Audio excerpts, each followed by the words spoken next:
Morning, Glory America. Bonjour, hi, Canada. Hugh Hewitt on Thursday, February the 4th, 2021. Big day today in L.A. I'll be in the City of Angels later today. All-day hearing by a federal district court judge by the name of David Carter, who's something of a legend in California. David Carter's a Bronze Star recipient for the Battle of Quezon. I've known him for decades. He was friends of my old friend, Colonel Bill Barber. And I've been thrown out of his courthouse once. In good humor. He just tossed me out of my butt because he didn't like my case. But Judge Carter is known for being the most direct judge on the district court in Southern California. There are lots of good judges out here, but he's a hanging judge if you're on the wrong side of the law.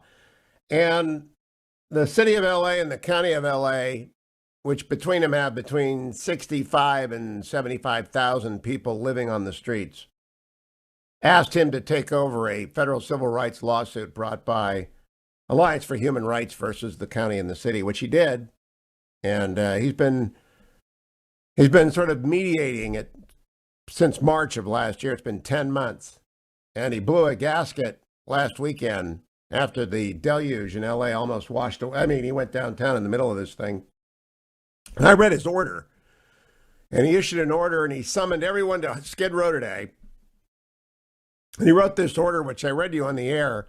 It says basically, I've read Brown v. Byrd, and I've read Brown v. Plata, and I want you to brief me on what the extent of my equitable authority is for structural equitable relief. Now, that's law talk, you geeks out there. That means I am Zeus, and I have lightning bolts. Where do I throw them? How many do I have? What can I do with them? He's inviting the parties and inviting not-for-profits. So I wouldn't miss this hearing for the world. This is the most important hearing on homelessness in 20 years. Because a judge is threatening you to invoke the equitable authority of the federal courts to deal with a systemic failure of government. Now, I want to tell you, want to talk systemic failure of government, take a look at the homeless situation in L.A., in San Francisco, in Seattle, in Washington, D.C., and every major urban center in America, but mostly on those where the climate is temperate. There are tens of thousands of people who roughly fall into three categories: the addicted, the mentally ill, and the economically shattered. There are some subgroups, but those are the big three. And everybody, I dealt with homelessness for 17 years on a commission in Orange County. When I lived in Orange County before I moved to D.C., for 17 years, I served on the Orange County Children and Families Commission. One of 9 commissioners. We gave away between $20 and $40 million a year, depending on how much cigarette tax money we got, that was supposed to go to benefit children 0 to 5. And we did our best, and I brought to it the common sense of a conservative. You know, I wanted to see results. I didn't want to buy a lot of bureaucracy. I didn't want any studies. I hired the not-for-profit equivalent of McKinsey and Company or Bain Consulting to look at what we did.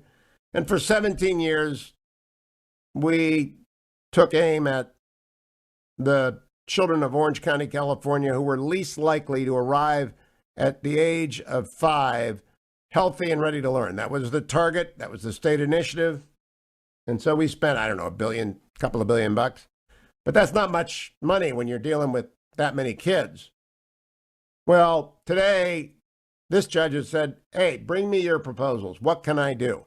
And I note, by the way, for the members of Congress who are driving in and listening right now, though very few of them are up at 6 a.m., some of them listen on podcasts, you're passing billions and trillions of dollars of COVID relief in the Biden bill. Well, the community hit hardest by the virus are the homeless because they have the least opportunity not to catch the disease. Like the poorest countries in South America have the highest fatality rates, recorded and unrecorded. And so the homeless are like ground zero for the spread of the virus. And by the way, it doesn't stop with the homeless. If it's a Petri dish for the virus, it spreads out through every community in which they live. And so what do you do with the homeless? Now, again, common sense conservative. You're about to spend $2 trillion, give billions and billions to cities with homeless problems and tell them to buy houses and apartments for the homeless, and then let the faith-based groups that know what to do with these folks and treat them like the children of God that they are, let them rehab them. Do not give the money to bureaucracy. The bureaucracies get bigger and the problem doesn't get solved. And I mean, LA is the poster child for big bureaucracies and little relief. I think they got $1.2 billion last year. Big bureaucracy, little relief, more homeless. And I've seen some elected officials say it's not our fault homeless people move here. Yeah, it is. It's your fault. You don't have a plan. You've got the worst bureaucracy in the country, as far as I know. Seattle, Michael Medved, my old friend Michael Medved would argue that Seattle had a worse bureaucracy. But look, San Francisco, it's losing its tourism trade. Overrun. And I don't mean overrun by outsiders. I mean the combination of many, many circumstances. And again, it's mental illness, addiction, either to drugs or alcohol, and economic collapse that put people on the streets and living in their cars, and it's overwhelmed the system.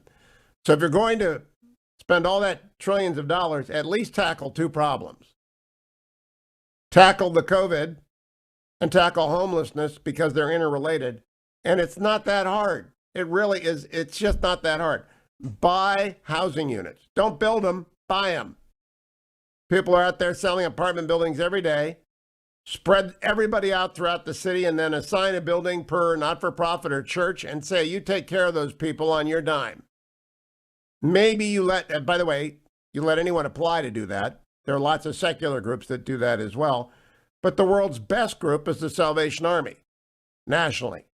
As the New Republic said, they are the greatest anti-poverty organization that the United States has ever seen. The Army knows how to deal with people who are down and out. Then there are people like the Union Rescue Mission. Dwayne, didn't you used to broadcast from Union Rescue Mission? Yeah, sure did. Did three a year when I did Christian radio back in 95. That's back when Dwayne was 40, in 1995. Sure. How does the Union Rescue Mission work? They basically start with meals. If people are hungry enough, they'll walk through the door and they'll say, "I'm hungry, can you feed me?" And they will feed them. And then once they feed them, they start talking to them about, okay, so now what do we do? Do you need a place to stay tonight? And then they start working with them and saying, okay, you don't have to do this every night. There's ways around this, and they start working on them. They just start. They don't start preaching at them. No, they shower them, they feed them, and they begin to talk about finding transitional housing, and then they talk about getting a job, and they use their network. There are groups that know what to do, and the Salvation Army, the Union Rescue Mission, LA Women's Center, they're all out there. So if you're going to pass $2 trillion, imagine if you gave $10 billion of that. That's not a lot, all right? $10 billion to LA, demo project. Buy housing. Don't rent it, because that money runs out. Don't spend all your money. Use the interest. That's what my Prop 10 commission did. We didn't spend any money for 3 years. We built up enough that we would never have to change. This was all conservative run. And that's why I did it for 17 years. Build up a foundation, capital. Use the interest from the capital to supplement the annual appropriation. Make sure you have steady services. Don't start what you can't continue. You buy the capital stock and you serve the people in the capital stock. Eventually, by the way, if you go full Thatcher, you let the people in the capital stock buy that back from you and you buy more capital stock. It's not rocket science. It's easy. I mean, it's hard as heck, and the people who do it are saints. And I also know, I can't speak for other faith traditions, it is an obligation of Christians to do this. To care for the homeless, the naked, the hungry, the poor, the widow, and the orphan. It's an obligation. There isn't any actual wiggle room. But I don't know about any of the other religious traditions, but I know a federal judge is looking at this today, and I wouldn't miss this for the world. Because when they are in equity, when they sit in equity, when the King's Court sits in equity, well, good things happen. Good things happen. So follow that story. If you're a national reporter and you're not in LA today, shame on you. Liz Cheney won. Thank God for that. Common sense in the conservative movement continues to blossom, and I love it. Stay tuned, America. 1-800-520-1234. If you have a comment on homelessness, I'd love to hear it. 1-800-520-1234. It's a conservative issue. Yes, it is. It's a conservative issue. Stay tuned.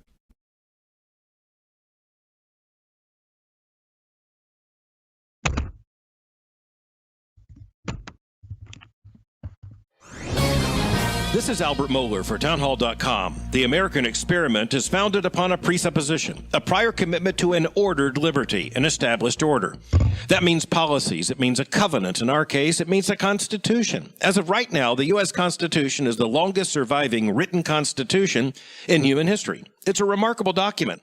All of that came to the fore in violent events that interrupted the joint session of Congress to count the votes of the Electoral College. At the end of the day, our constitutional order proved itself once again resilient. But that doesn't take away any of the tragedy and the horror of what took place.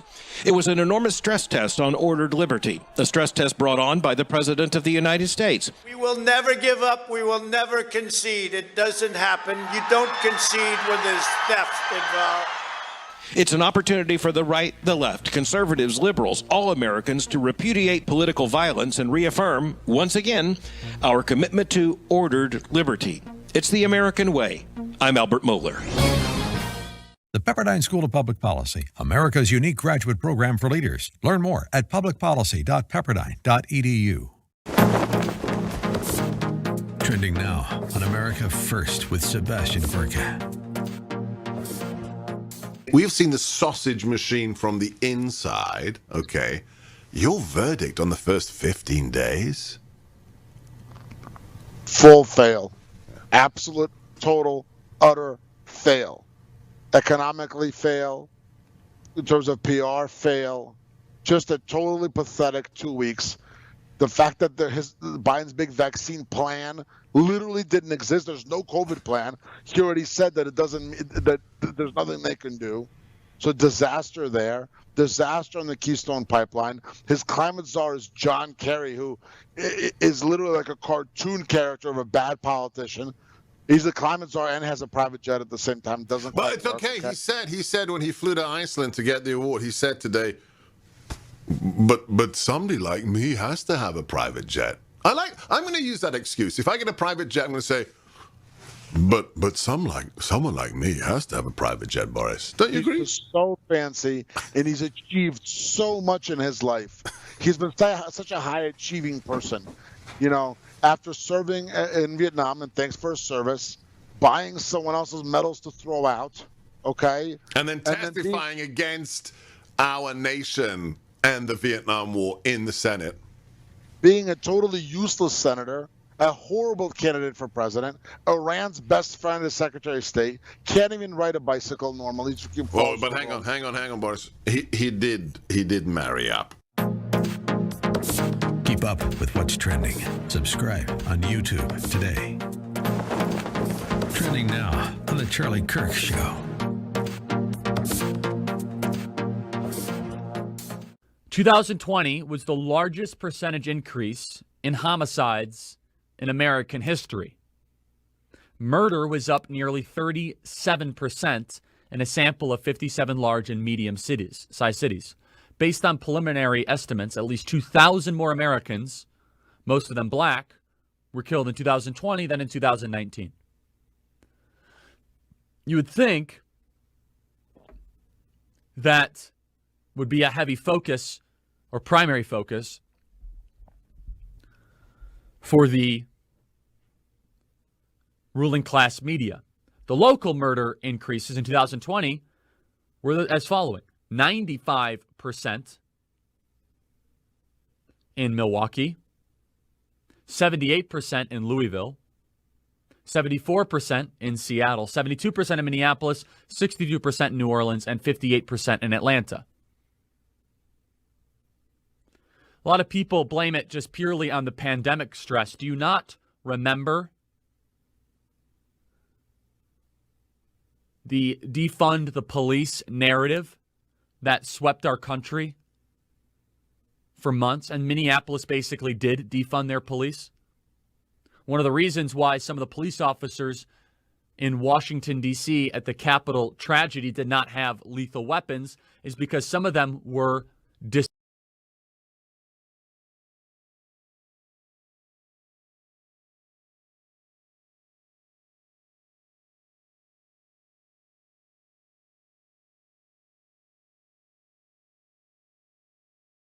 Welcome back, America. I'm Hugh Hewitt.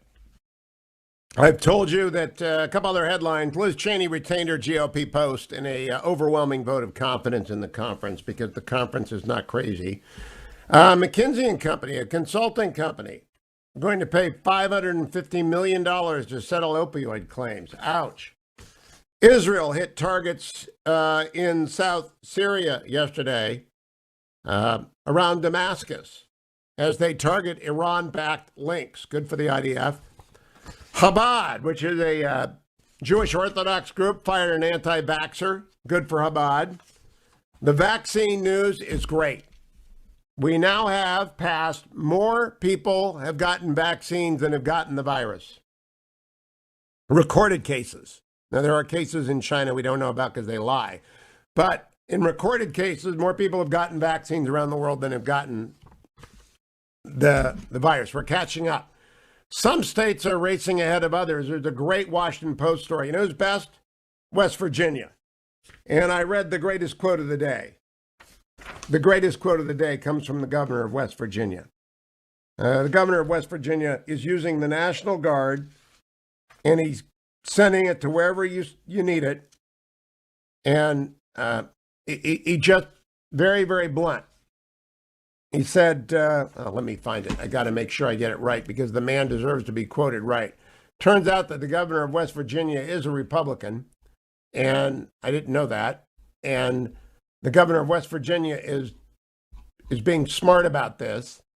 They use the National Guard to speed supplies to where they are needed while streamlining the rules for who can get shots. Quote, if you want to know how many cows are in the field, just count the egg-sucking cows. Don't count the legs and divide by 4. That's how Dwayne does stuff in the studio. He counts the legs and divides by 4, and then he gives me an answer. And this governor said, just count the cows. Hugh Hewitt's plan for everyone. You name where you're going to do vaccine rollout. You limit it to 65 and older. We've had a couple of months now. We've had 2 months where healthcare providers and elderly get it, and you can continue to run some to those special places. And you say 65 and older and underlying conditions, don't lie. And then you open them up, and you go until you run out of vaccine. That's Hugh Hewitt's plan. But what about the cows? Yeah, the cows with 4 legs do not get in the line. I'm telling you, it would work. There will be a few cheaters. I'd rather get 1,000 people vaccinated and 1 cheater than get 500 people vaccinated and no cheaters. It's just not that hard. Lawton in Atlanta, Georgia. Good morning, Lawton. You're talking about homelessness? Hi, Hugh. Good morning. Yes, I have 2 homeless kids. One was in the military, got a medical discharge, bipolar. And the VA, when he accesses himself to the services, are wonderful, and there is a way to help him. My daughter, we had to go to the Atlanta Union Mission, my sister's house. I was able to get her into many programs, but she just didn't follow up. Now, certainly the programs can be improved to entice these people to stay, but she didn't follow up. So my situation may not be, atypical, but that's just my story. I believe you, Lawton. I believe when I talk to the experts, the success rate for first-timers is very low who have got either addiction problems, substance abuse problems, or mental health problems. It takes repeated efforts through rehab, and there are some who will never rehab. I'll pray that your daughter is not one of them. But a large percentage of that whole, the 100% of the people on the street, a large percentage will work with first intervention. More will work with second intervention, still more with third intervention, still more with fourth intervention. The Salvation Army, I had dinner with the commander of the U.S. in December, rang a bell with him, got the whole rundown. It's a science. And don't give up, Lawton. Don't give up. And I appreciate that support. Thank you very much, Hugh. Hey, God bless you. Let me talk to Bob in Atlanta. Go ahead, Bob. Oh, we're out of time. Bob, don't go anywhere. I'll get back to you. 1-800-520-1234. Conservatives care about homelessness, and we actually know what to do about it. We do. We do. 1-800-520-1234. Stay tuned, America. Don't forget to sign up for the Hughiverse. All of Hugh's broadcasts on demand, the after show, which in my opinion is worth the price all by itself, Dwayne FM, and all sorts of bonus content. www.hughiverse.com.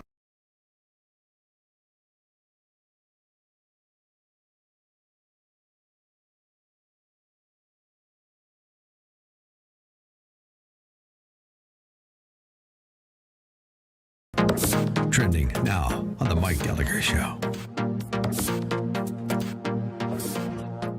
You know what I can't get out of my head? Why doesn't this woman wear a mask?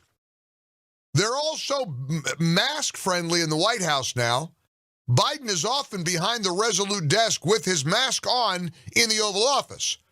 You know, you hardly see Biden without a mask ever.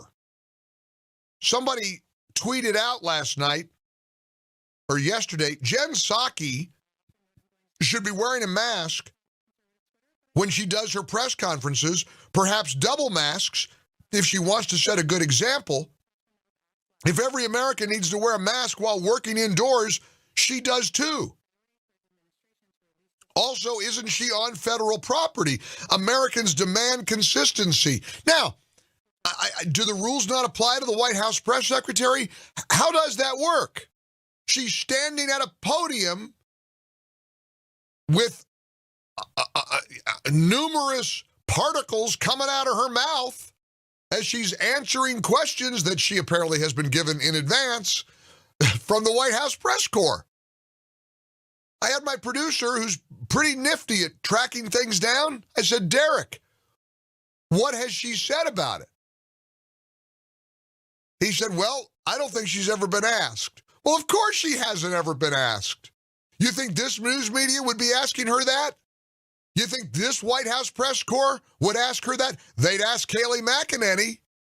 They'd be shrieking demands at her. They'd be calling her a super spreader. They'd be bellowing that she's killing people. Jen Psaki? Nah, you don't want to wear a mask? That's okay with us. Okay by us. Keep up with what's trending. Subscribe on YouTube today. This is Lon Chen of the Hoover Institution for townhall.com. The Biden administration announced in their first week that the U.S. is rejoining the World Health Organization. But the WHO is a flawed group, one that has performed poorly while the world has struggled with COVID-19. Early on, the group was far too deferential to China, even parroting Beijing's early claim that the virus could not be transmitted between humans. Since then, an independent panel concluded that the WHO dithered in its response, waiting too long to declare an international emergency. All the while, the WHO has continued to block Taiwan's participation because of political objections from the Chinese government, despite the fact that the world has much to learn from Taiwan's exceptional response to the virus. Before rejoining the WHO, we should have demanded some accountability and reform from the group for the $400 million in taxpayer dollars we send to it each year. It looks like we'll keep on writing blank checks to the WHO, which they are more than happy to keep cashing. I'm Lon Chen. The Pepperdine School of Public Policy, America's unique graduate program for leaders. Learn more at publicpolicy.edu. Trending now on the Dennis Prager Show.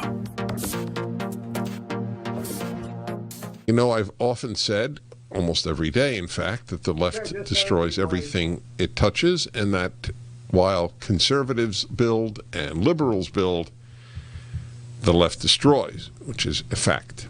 But there is one thing that the left does manufacture: hysteria. Nobody does it as well, and that's all this is about. The president denied for 77 days that he lost. So what? He's not allowed the freedom. If you think it's absurd, he doesn't have the freedom to say absurdities.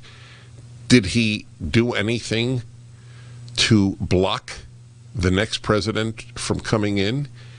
Did he bring in armed forces? Who brought in armed forces to Washington, D.C.? And why are they still there, in fact? By the way, are they really building a fence around the Capitol? Is that? It's not clear. How disgusting!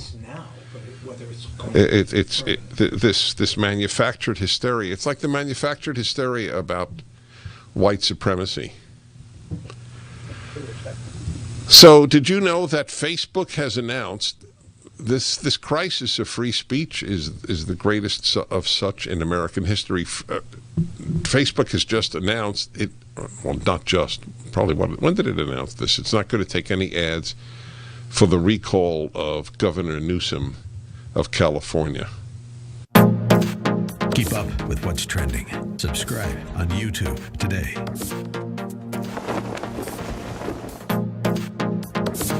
Trending now on The Larry Elder Show.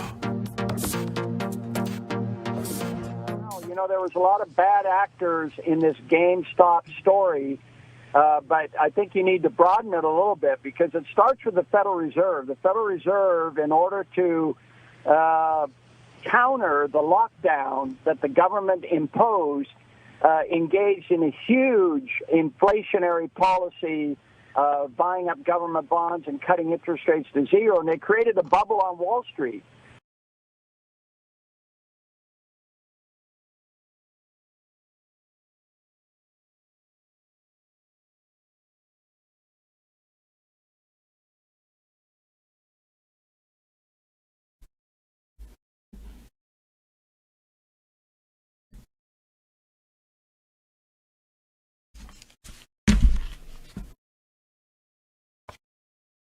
Welcome back, America. It's Hugh Hewitt talking about a big hearing in L.A. today that I'm going to go to on homelessness in Skid Row. But first, let me give you a market report brought to you by Birch Gold.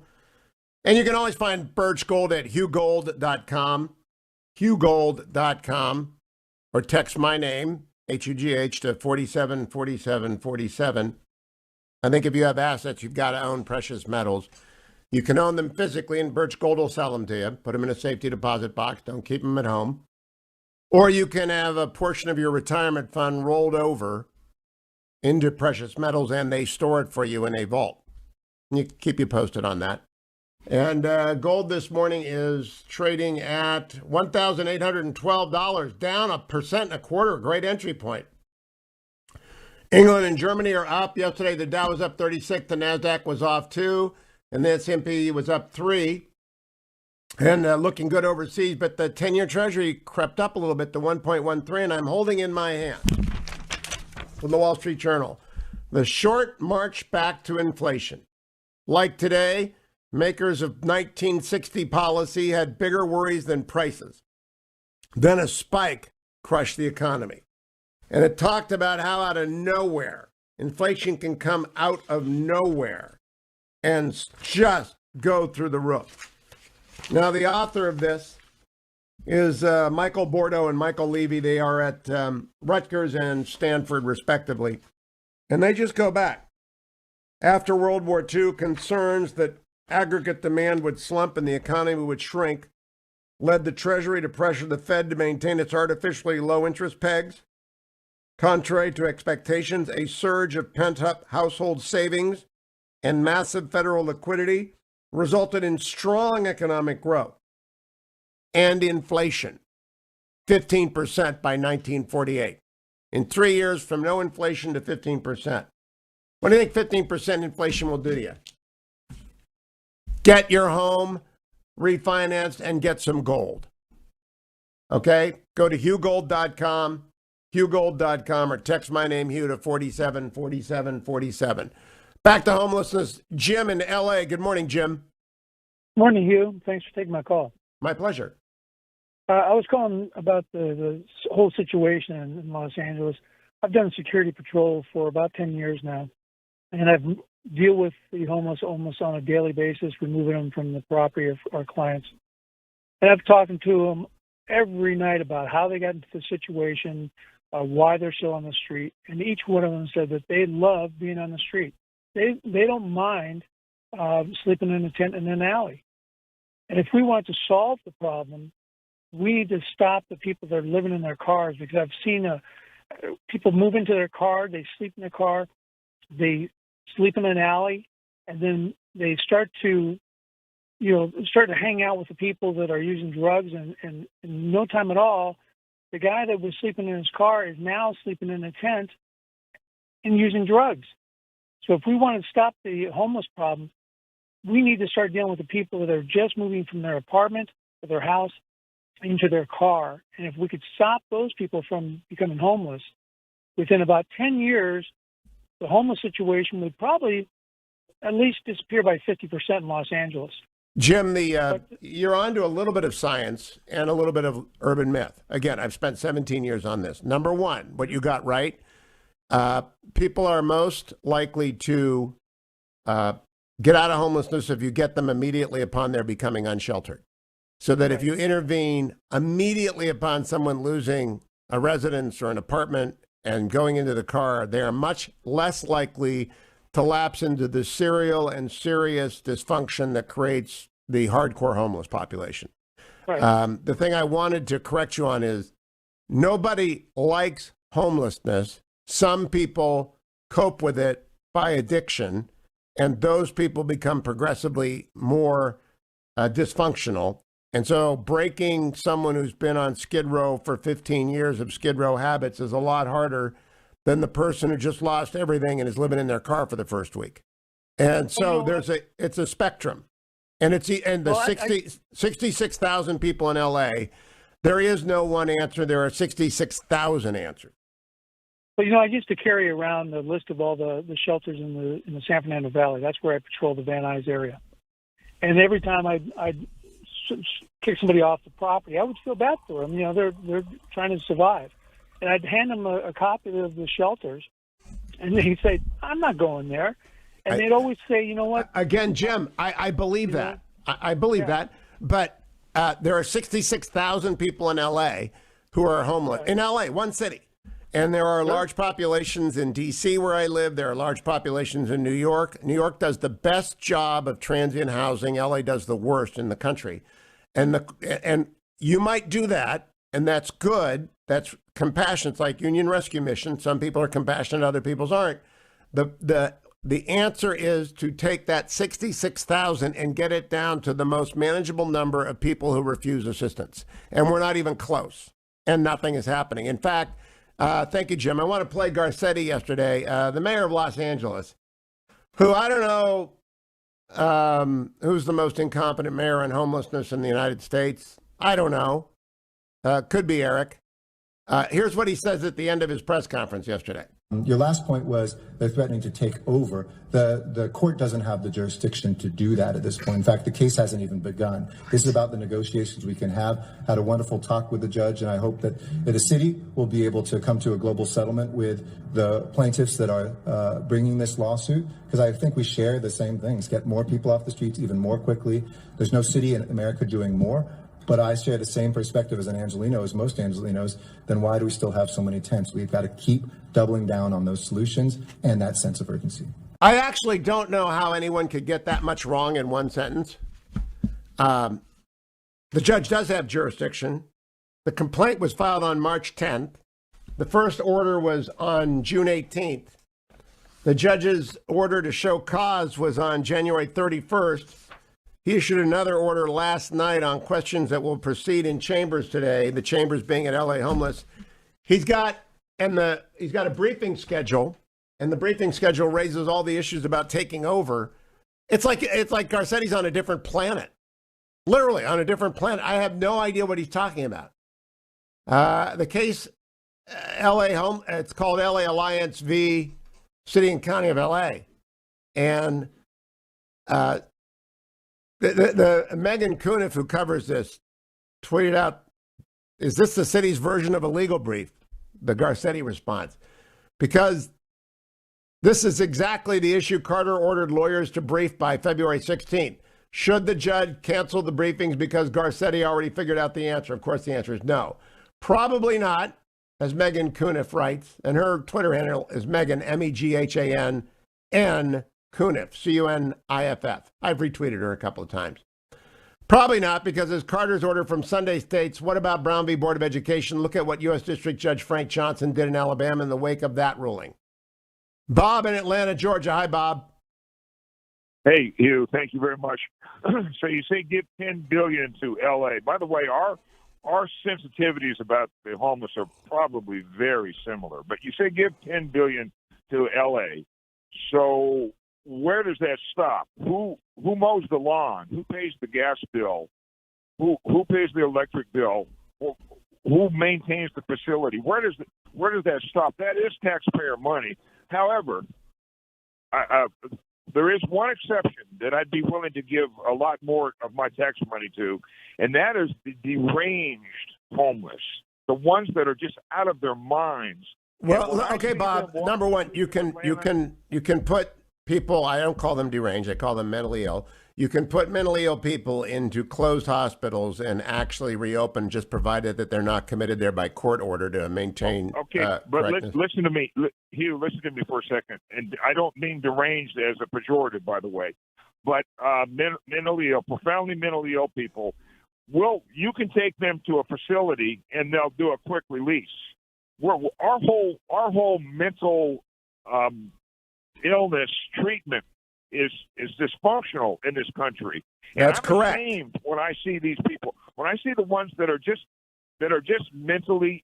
That's correct. Mentally ill, so Bob, what do we do? That's correct. What do you want to do? That's correct. What do you want to do? It's like you said a while ago, Hugh. There's 66,000 different answers to 66,000 different problems. I don't know. Here's one of the things you do is that you cut down. Okay, Bob, put him on pause. Put him on pause. This is what you do. I just want to tell you what you do. You take the 66 and you reduce it to 33 by housing the people who are not that way. The way you house the people that are not that way is by buying units and endowing their care and trusting the management of the endowment to the private sector, whether it be faith-based or secular. Let me ask you this: am I back there? Am I back? You're back on.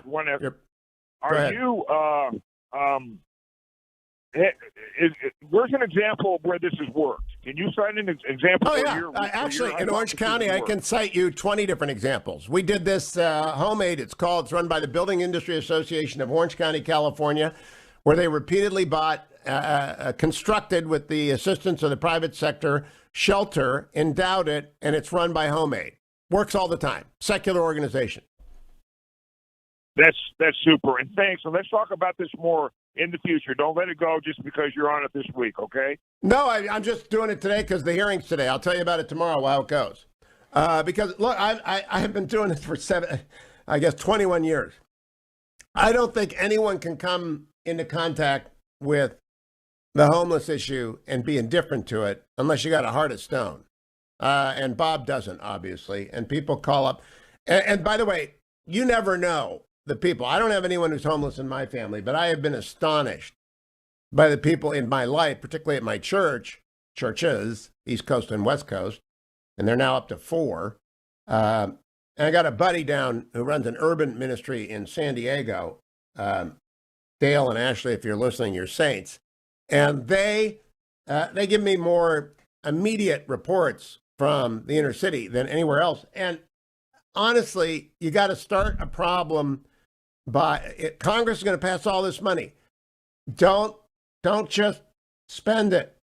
All right. The oldest cliche I think I know is if you give a man a fish, you fed him a day. If you teach him to fish, you fed him for his entire life. Well, what Maggie Thatcher figured out in the 80s, let people own stuff. Now, there are some people who don't have the competence to own stuff, but there are lots of people who do. And there are not-for-profits that if you give them the physical structure, they will maintain them. I don't even want to get started on the homelessness bureaucracy that, God love them, they're collecting pensions.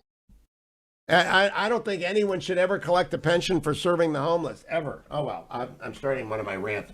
ReliefFactor.com is a sponsor of this show. It's not going to help, but it's going to help me sit in a, I'm sure it'll be the classic folding chair that are designed to torture people in long meetings. Carrie and Kirkman, Resveratrol and Omega. There they are. If you're looking on YouTube, and I hope you're watching my YouTube today, you take these 4 pills with your lukewarm coffee. They're easy to swallow. I swallow them all at once. Carrie and Kirkman, Resveratrol and Omega. Why?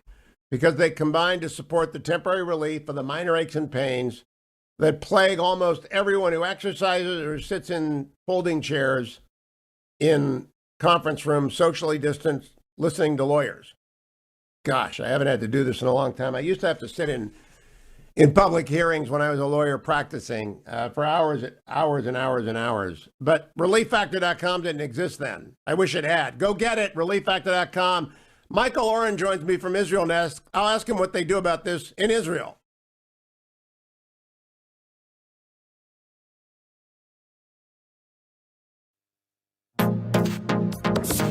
Trending now on the Larry Elder Show.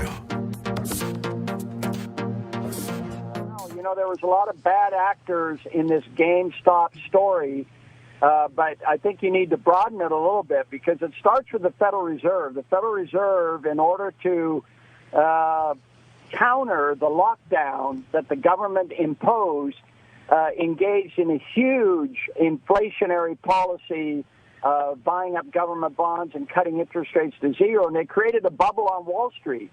Well, there's an old saying that I have in the Maxims of Wall Street, and when the wind blows, even the turkeys will fly.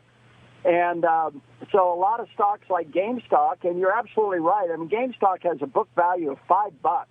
And here's a stock that was trading for $30 or $40, and so the hedge funds looked at that and they said, well, this is a great short. I think we should short this stock. But you never, you know, they violated one of the rules of Wall Street, and that is never short in a bull market trend. Meanwhile, you had this Occupy Wall Street group in Reddit who want to really basically, they're the Occupy Wall Street people. They saw in 2008 as young people in students, and I teach these students all the time, these students want revenge. They felt that everybody was bailed out except their parents. And they were right. The hedge funds and Wall Street got bailed out. So this was their form of revenge.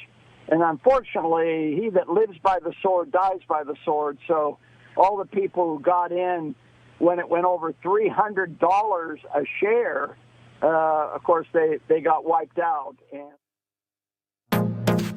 Keep up with what's trending. Subscribe on YouTube today. Trending now on the Eric Metaxas Show. Angry.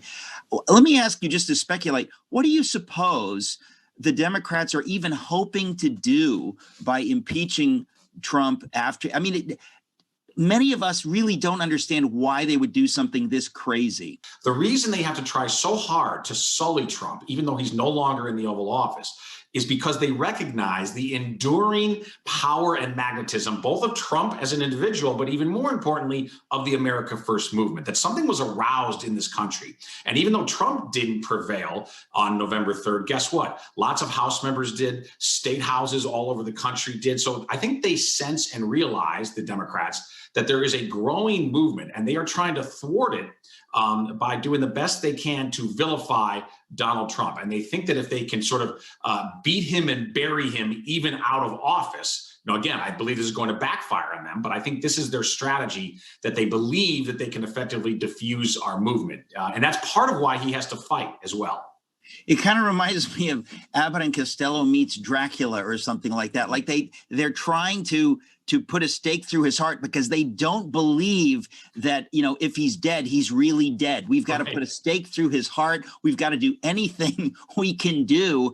And there's something comedic about it.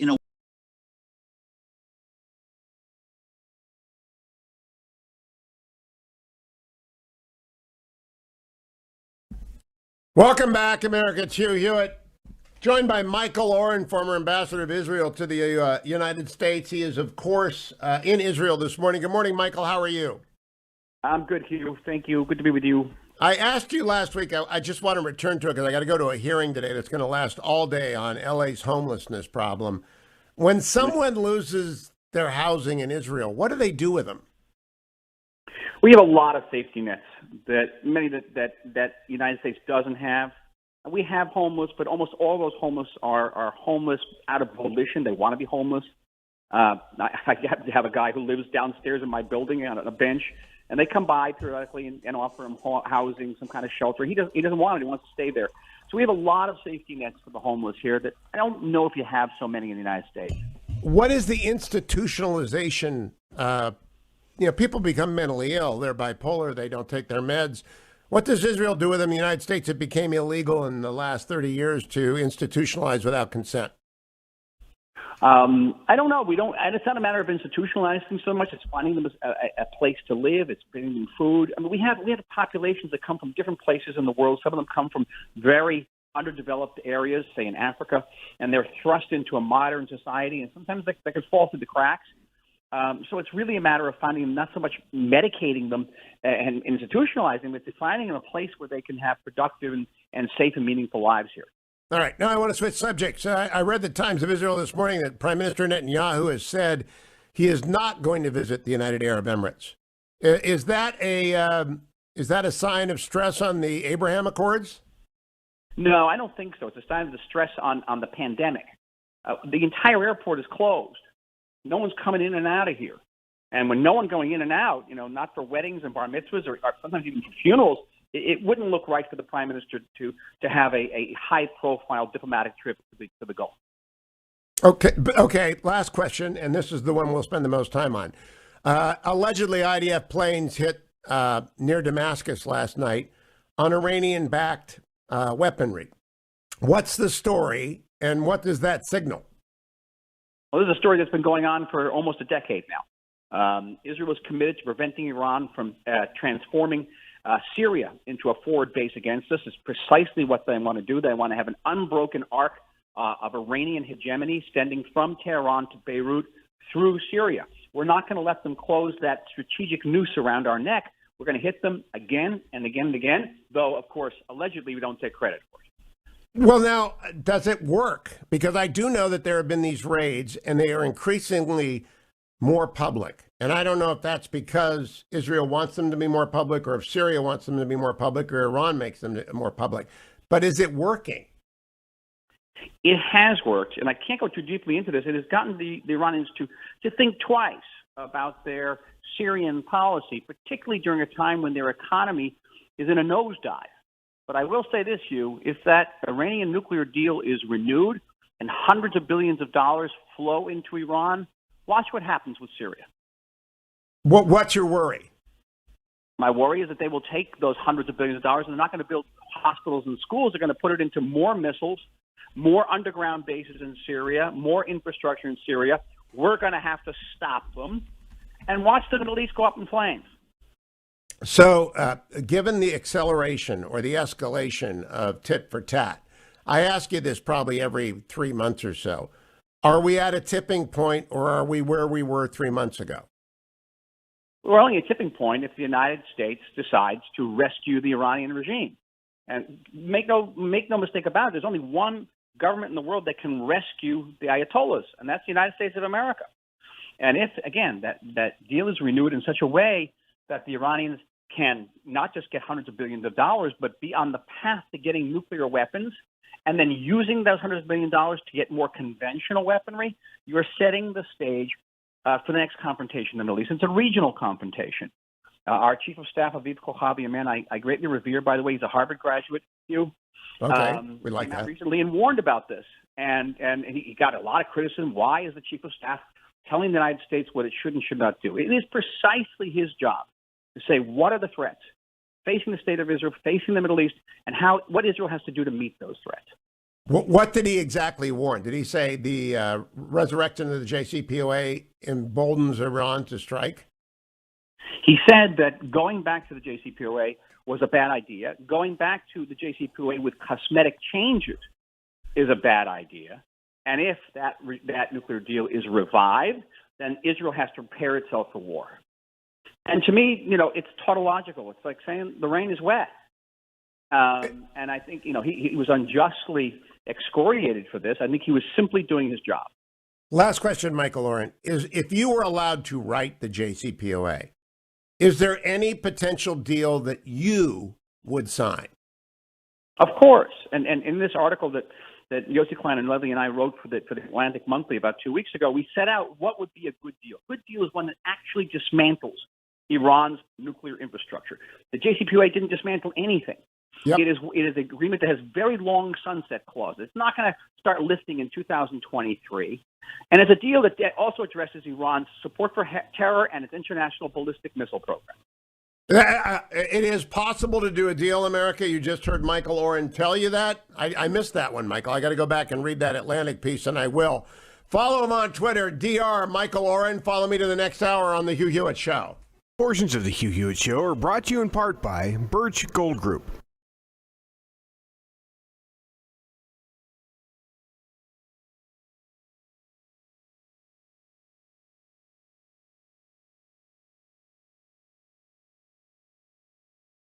Okay, I'm going to try and send this to you again, Dwayne. Did send it to you. I don't know why it comes through. Trending now on The Charlie Kirk Show. What we are heading towards will be one of the most violent decades in American history. Why? Massive wealth and income inequality is one reason, because of the lockdowns and because of leaders that do not care about the well-being of their subjects.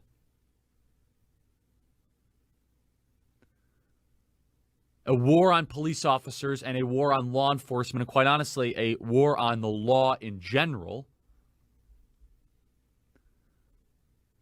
And also an unmanaged transition from the corporate boardroom industrial economy to the digital economy. When you have this much economic dislocation, when you have this much disruption, do not be surprised when murder rates and homicide rates skyrocket. New York City is becoming a place that is completely unrecognizable. Just some of my buddies in Chicago that I grew up with said they do not feel comfortable going to downtown Chicago. They feel their car will almost assuredly be carjacked, or whatever is in their car will be stolen. When I was in San Francisco, a year and a half ago, 2 years ago, parked on the side of the street, nice part of San Francisco, everything we had in there completely and totally stolen. Windows smashed, all of our stuff stolen. Do not be surprised when civil society starts to unravel, when you attack every single core institution that keeps civil society together. Keep up with what's trending. Subscribe on YouTube today. Trending now on The Mike Gallagher Show. Biden has signed an executive order mandating you must wear a mask while on federal property, indoors, with other people. Is Jen Psaki a super spreader? Now, this will never come up. Oh, no one at the New York Times, nobody's going to write a scathing article in the Atlantic about Jen Psaki's apparent refusal to wear a mask. And I've been going through this in my head. I'm thinking, well, maybe she had COVID. All right, well, that doesn't matter. They've told us it doesn't matter if you've had COVID. You still have to wear your mask and social distance. Yeah, but she's got the antibodies. That doesn't matter. You can get it again. We don't know how long you can have the antibodies. You got to wear a mask and socially distance. You sure have to follow the federal mandate, don't you? My goodness, what's the answer to this question? Somebody's got to know. Michael, we'll start with you. How you doing, Michael? Hi there. Hey, I just wanted to tell you that press secretary, she's circling around. But she hadn't even circled back on this issue. Nobody's asked her in the first place. Which is no shock, I guess. I really want to know. I want to know. I got to know. I really do. Look, I mean, honest to goodness, this can't be that tricky. Keep up with what's trending. Subscribe on YouTube today. This is Lanhee Chen of the Hoover Institution for townhall.com. The Biden administration announced in their first week that the U.S. is rejoining the World Health Organization. But the WHO is a flawed group. one that has performed poorly while the world has struggled with COVID-19. Early on, the group was far too deferential to China, even parroting Beijing's early claim that the virus could not be transmitted between humans. Since then, an independent panel concluded that the WHO dithered in its response, waiting too long to declare an international emergency. All the while, the WHO has continued to block Taiwan's participation because of political objections from the Chinese government, despite the fact that the world has much to learn from Taiwan's exceptional response to the virus. Before rejoining the WHO, we should have demanded some accountability and reform from the group for the $400 million in taxpayer dollars we send to it each year. It looks like we'll keep on writing blank checks to the WHO, which they are more than happy to keep cashing. I'm Lan Hee Chen. The Pepperdine School of Public Policy, America's unique graduate program for leaders. Learn more at publicpolicy.edu. Keep up with what's trending. Subscribe on YouTube today. Why can't there be an ad on Facebook for the recall of the governor of California? Which reminds me to remind you that you can go. We sent in ours yesterday, by the way. Just for the record. It said you had to sign in black or blue ink. So do you think my more purple-like ink will be okay for my fountain pen? Or will they disqualify it? We actually thought about that, my wife and I, when I signed it. They'll do anything to disqualify a ballot. The people who yell voter suppression don't seem to be all that concerned with regard to voter suppression and the recall. This man has ruined so many people's lives in the state of California that he holds a somewhat unique spot in American history as utterly destructive. So with the LA Times. These are forces of bad. They're forces of destruction. The LA Times defended Gascon, the district attorney of Los Angeles County. Not only endorsed, they're defending his policies. It's one thing they could endorse him because they'll always endorse a leftist, but now that they see what he's doing, do you know that other counties are not even referring cases to Los Angeles County? Because he has a soft spot, this George Soros-funded, truly evil man has a soft spot for murderers because they don't care. You understand? The left doesn't care if you've murdered or if you've raped, if you've sold enough drugs to kill a village. They care about your color. Keep up with what's trending. Subscribe on YouTube today.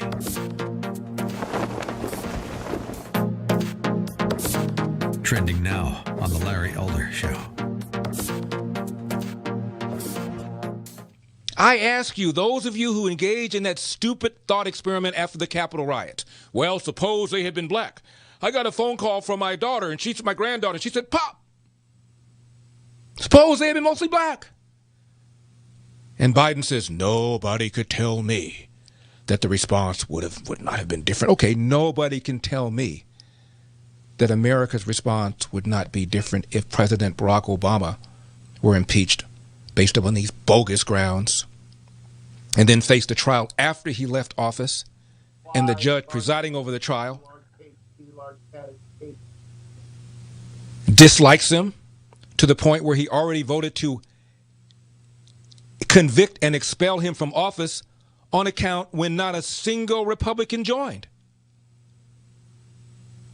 America would be on fire, and you know it.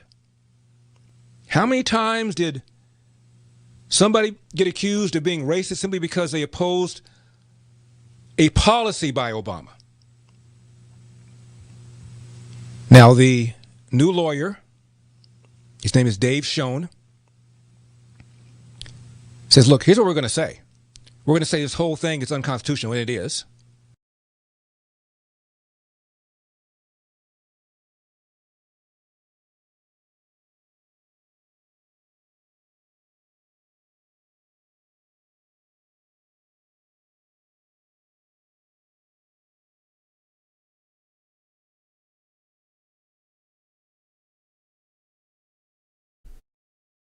Morning, glory, America. Bonjour, hi, Canada. Joined by Mary Katharine Ham of CNN fame. Good morning, Mary Katharine. How are you? Good morning. I'm doing all right. Now, I have not talked to you in the longest time on the air. Follow Mary Katharine on Twitter at MK Hammer. How goes the CNN gig, and what else are you doing with your time these days besides writing the funniest Instagram posts ever? I am working on some writing projects, freelance and possibly book related, and also maybe something audio podcast in the works. So I will keep you posted. Very good. Now, you and Guy Benson wrote a few years ago, End of Discussion. It was prophetic because cancel culture was just getting started. Do you think what you predicted then is even worse now, or about what you saw coming? Yeah, we always joke that it's good for the book and bad for America, that this is still relevant, right? And it does grow. I think the issue is that we said at the time, hey, a cancel culture arms race is not where we want to go. We don't want to fight the left in the way that it fights us, even though it can be, in the short term, satisfying. I don't want to unilaterally disarm against the left on these fights, but escalating them in the exact same way and looking for our own takedowns and pulling people out of employment for, I don't know, teenage tweets or something, which is, to me, that's one of the more egregious versions of this, when you find someone's old tweets from when they were almost, literally a minor sometimes, to bring them down. That happened with a Heisman quarterback at one point. And so I'm not sure that everyone's sort of escalating at this point, and we're in an arms race of cancel culture, and it's uncomfortable. It's not leading us anywhere good.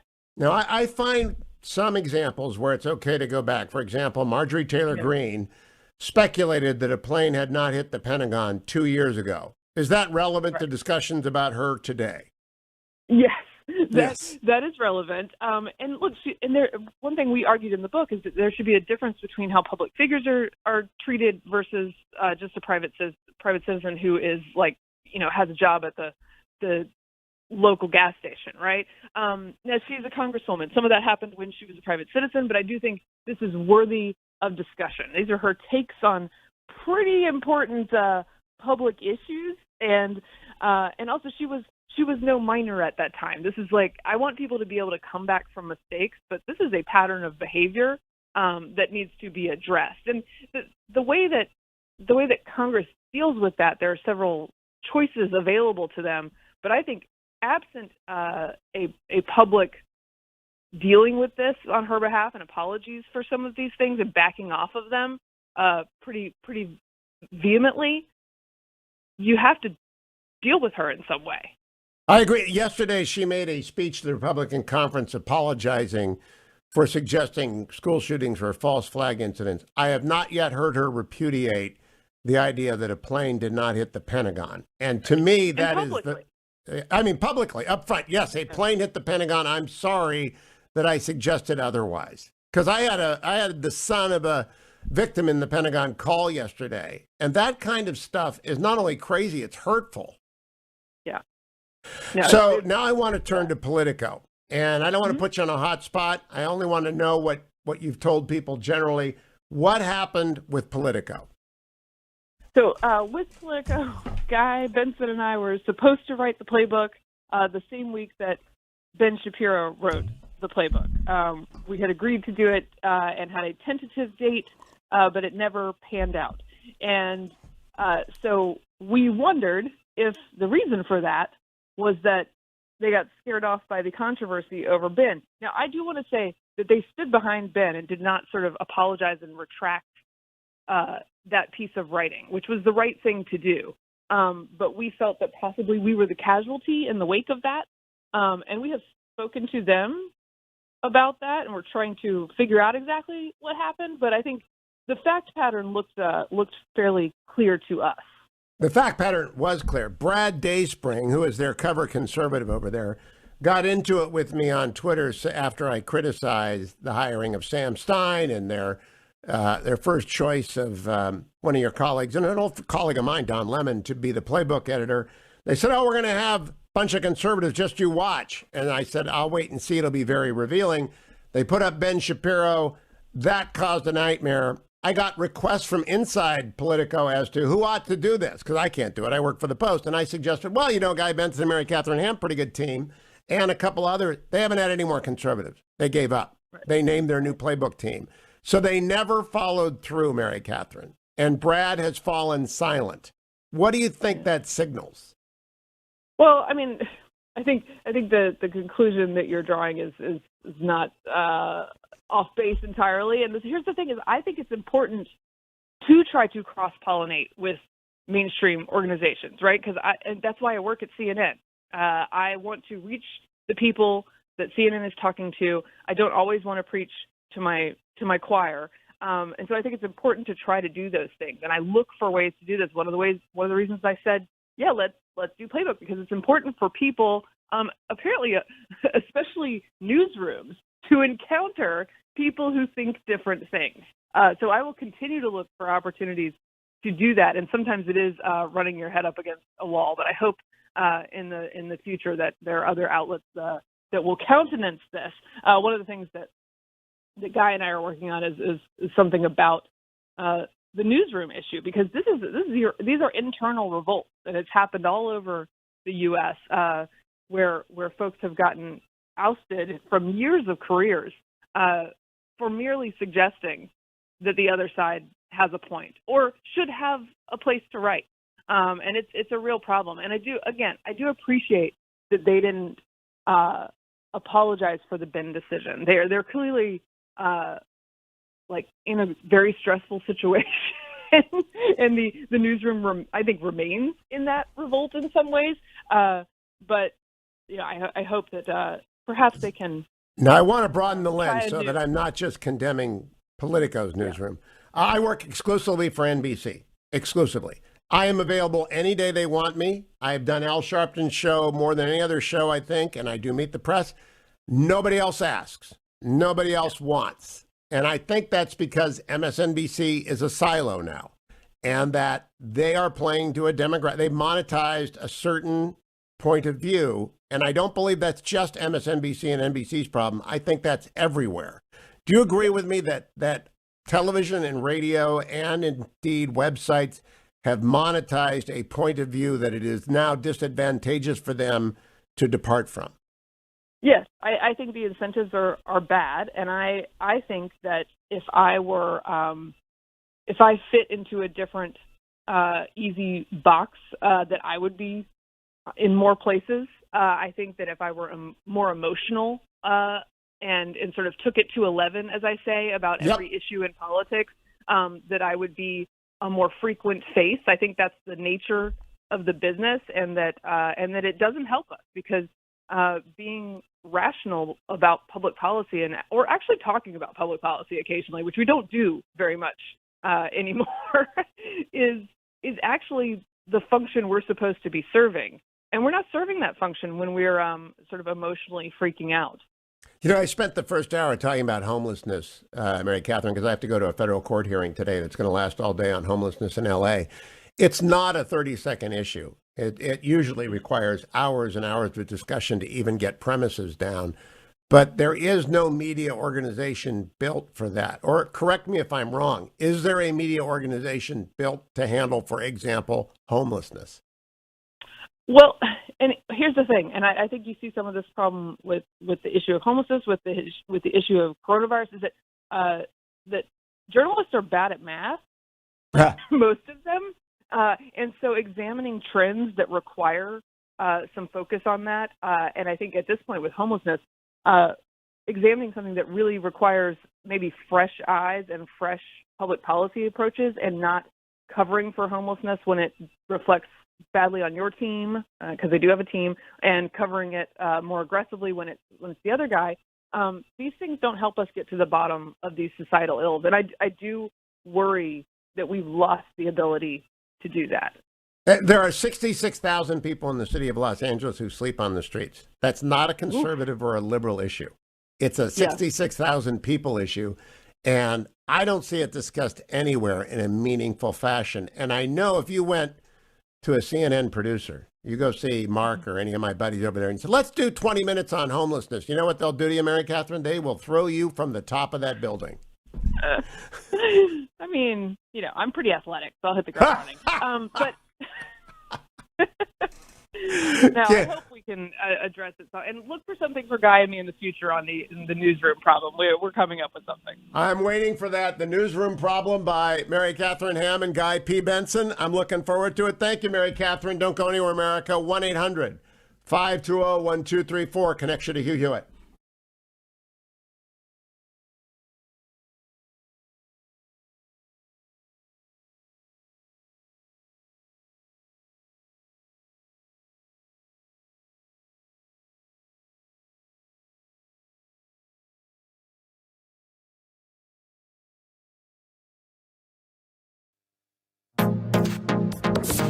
Trending now on the Eric Metaxas Show. Country, but I want to ask you, going back to Biden, there was an episode in the first or second season of The Crown where Churchill is quite sick, and his number two, I guess Anthony Eden, the foreign secretary, is also quite sick. You have a constitutional issue if you do not have a healthy president in our country. It seems to me that there is a sham being put over on the American people, that this is something that we haven't talked about because we don't talk about these things. The mainstream media doesn't ever want to accuse Joe Biden of being anything less than, a great athlete or something. Right. But the fact is that what we have seen makes me think it's a fact that he is not actually governing, that he has an earpiece. People are telling him what to do. People are putting things in front of him to sign. Here's what I suspect is going to happen at some point. I really think that Kamala Harris, she is the chosen one of the power brokers of the DNC and particularly the media establishment. So she did terribly, by the way, with Democratic voters, if you remember. She didn't even make it in the Democratic primary to the first vote. She didn't get to the Iowa caucuses. She didn't get to the New Hampshire primary. She was that unpopular, had no fundraising, no support. However, she was able to maneuver herself into being the vice president of the United States with, to your point, an extremely apparently vulnerable, and literally medically incapable president of the United States, which means that she could easily become the president at some point. So my guess is if this move is going to happen at some point, it will come from a highly ambitious Vice President Harris. Keep up with what's trending. Subscribe on YouTube today.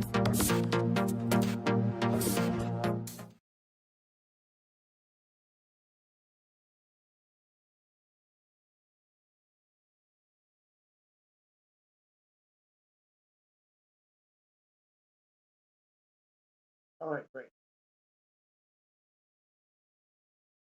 Yeah.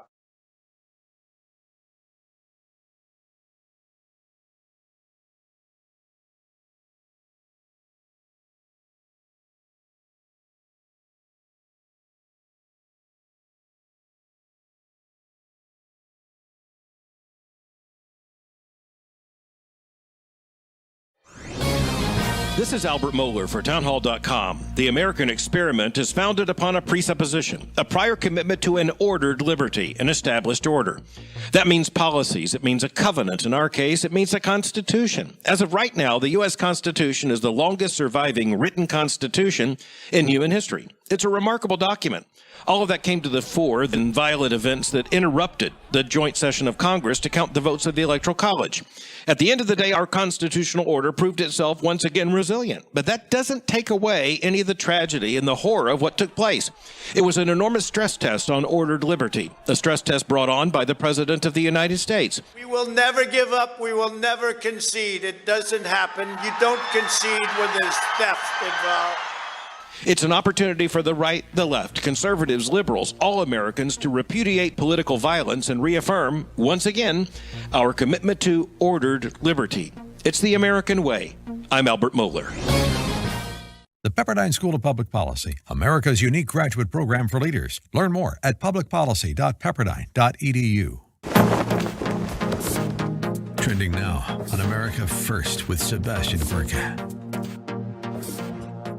We've seen the sausage machine from the inside. Okay. Your verdict on the first 15 days? Full fail. Absolute, total, utter fail. Economically fail. in terms of PR fail, just a totally pathetic 2 weeks. The fact that Biden's big vaccine plan literally didn't exist. There's no COVID plan. He already said that that there's nothing they can do. So disaster there. Disaster on the Keystone Pipeline. His climate czar is John Kerry, who is literally like a cartoon character of a bad politician.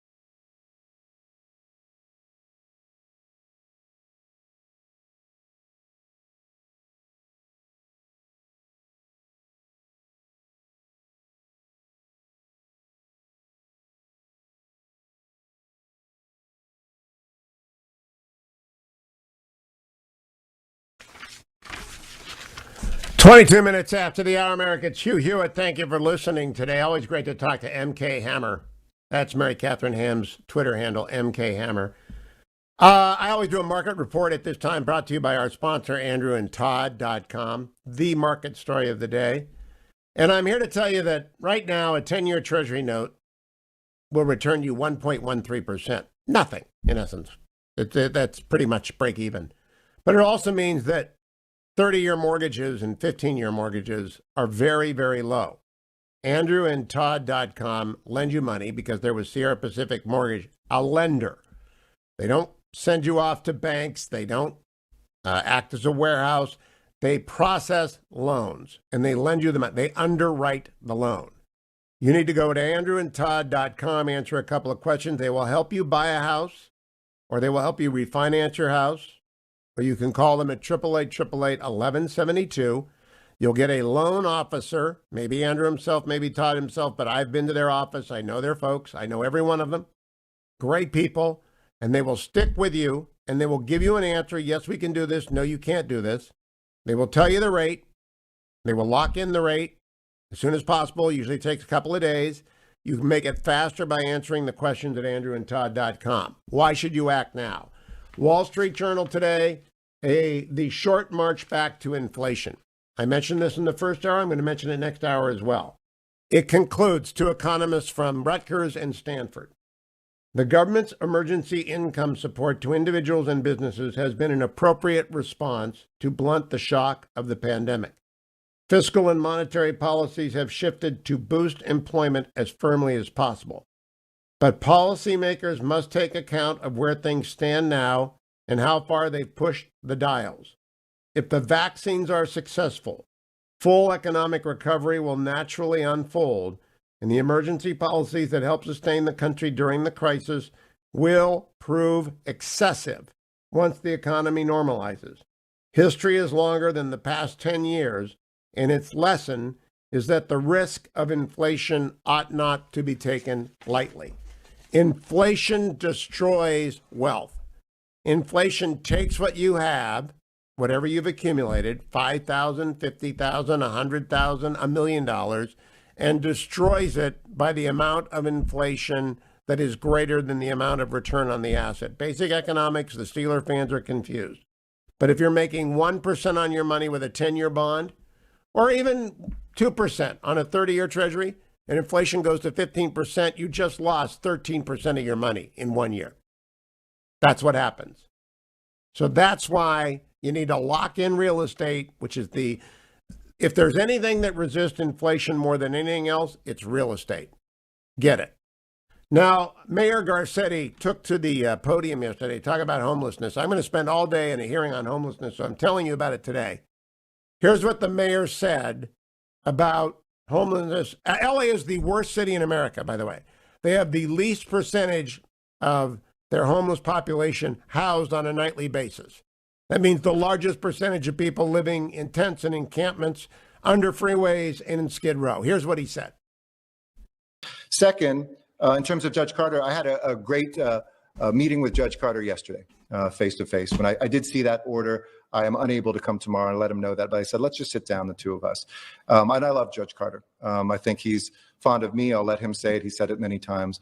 And I'm very proud of the progress that we have made, not only to meet the 6,700 additional units and housing solutions we said, but to surpass that already, where we have over 8,000 identified, over half of them done just a few months into the 18 months we have to do that.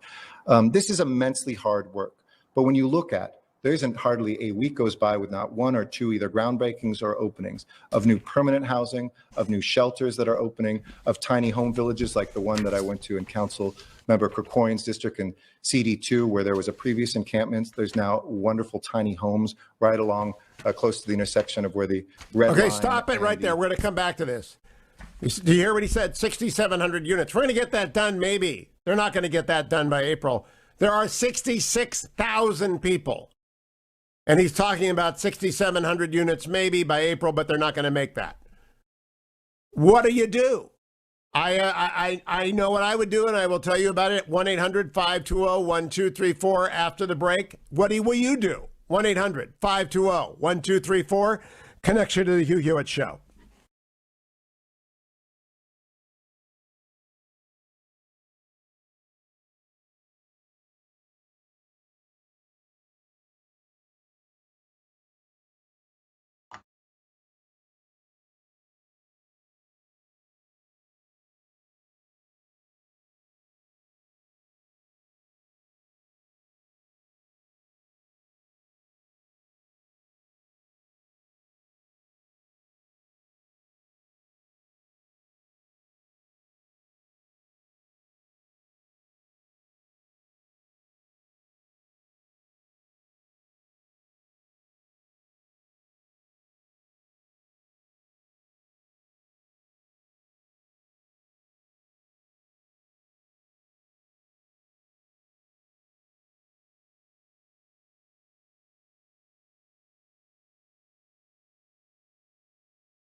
This is Lon Chen of the Hoover Institution for townhall.com. The Biden administration announced in their first week that the U.S. is rejoining the World Health Organization.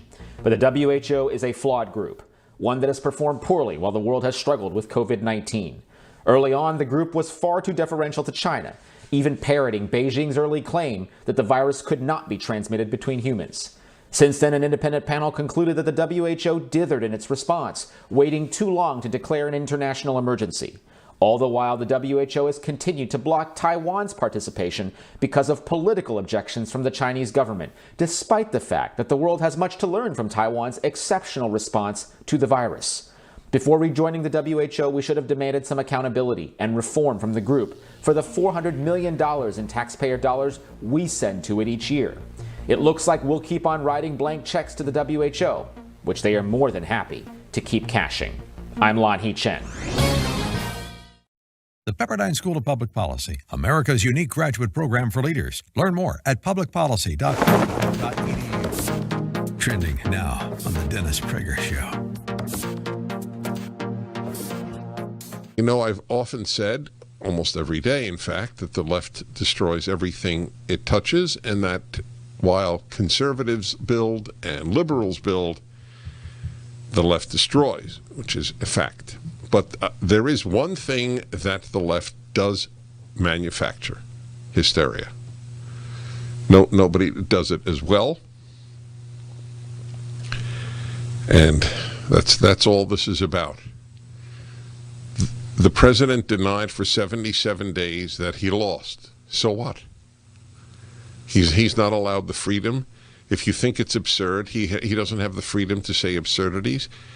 Did he do anything to block the next president from coming in? Did he bring in armed forces? Who brought in armed forces to Washington, D.C.? And why are they still there, in fact? By the way, are they really building a fence around the Capitol? Is that... It's not clear? How disgusting. This manufactured hysteria. It's like the manufactured hysteria about white supremacy. So, did you know that Facebook has announced this crisis of free speech is the greatest of such in American history? Facebook has just announced it. Well, not just. Probably when did it announce this? It's not going to take any ads for the recall of Governor Newsom of California. Keep up with what's trending. Subscribe on YouTube today.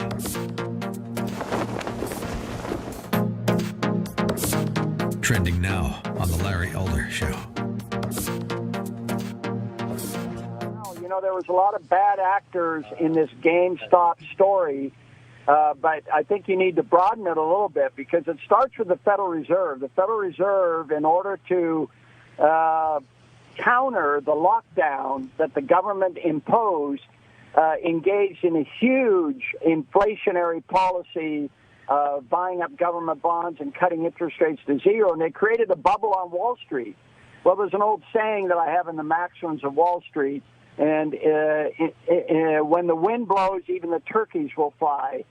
And so a lot of stocks like GameStop, and you're absolutely right. I mean, GameStop has a book value of $5. And here's a stock that was trading for $30 or $40, and so the hedge funds looked at that and they said, well, this is a great short. I think we should short this stock. But you never, you know, they violated one of the rules of Wall Street, and that is never short in a bull market trend. Meanwhile, you had this Occupy Wall Street group in Reddit who want to really basically, they're the Occupy Wall Street people. They saw in 2008 as young people in students, and I teach these students all the time,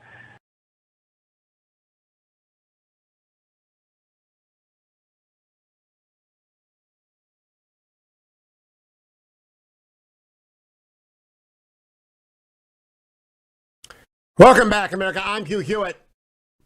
This is the second part of the show today that I'm devoted to the issue of the unhoused in America, the homeless on the streets. And the 5 major problems are in New York City. They have the most homeless of anywhere in the United States. L.A., Seattle, San Diego, and then San Jose, Santa Clara, and Santa Clara County. But let's face it, every major city that I've ever lived in, Denver, Washington, D.C., they all have immense homeless problems. What do you do about it? Well, there's a federal court holding a day-long hearing, which I'm going to go to today. I'm interested in this, and I have never seen a judge request briefs for the outer limit of their equitable authority to deal with this issue as a result of civil rights litigation brought. So you could see some amazing lightning bolts issue from federal court here. That will be being briefed. Mayor Garcetti, the Los Angeles wonder kid, got up yesterday. He brought the Olympics to LA in 2028, but he cannot do anything significant about the 66,000 people living in tents on the street, and sometimes not tents.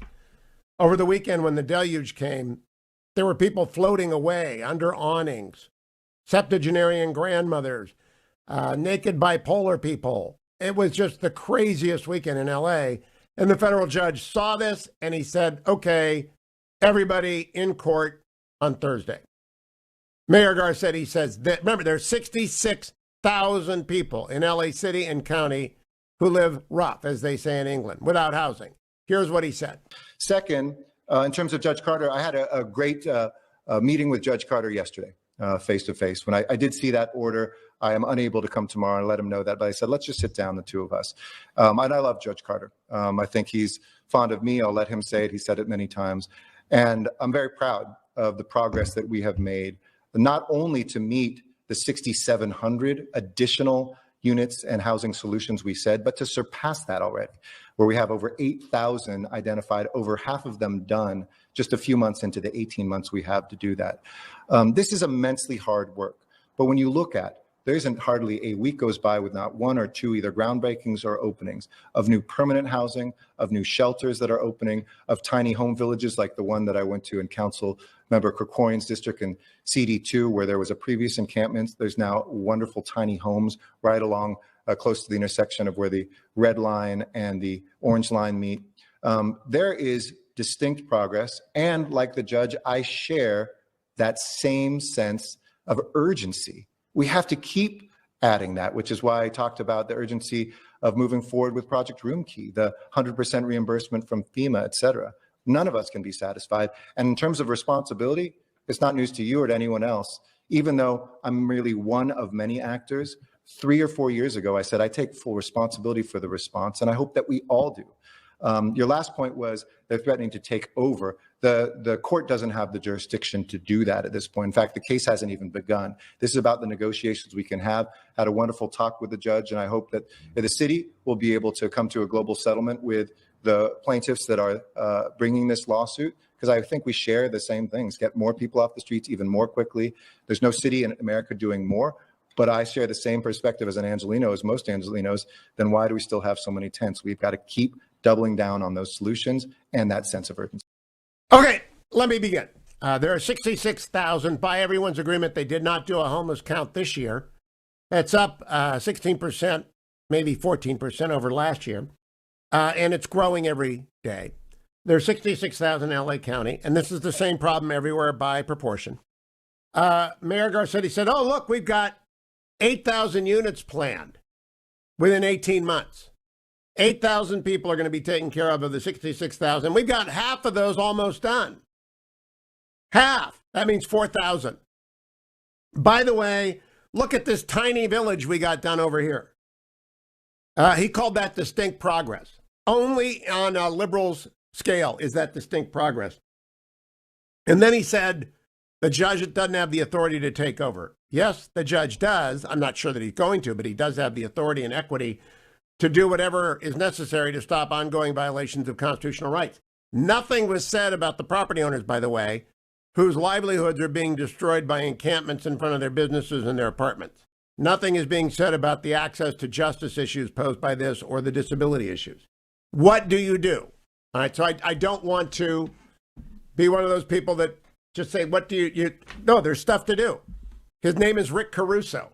And I don't know Rick Caruso. I've never met Rick Caruso. He is the most successful developer in Southern California.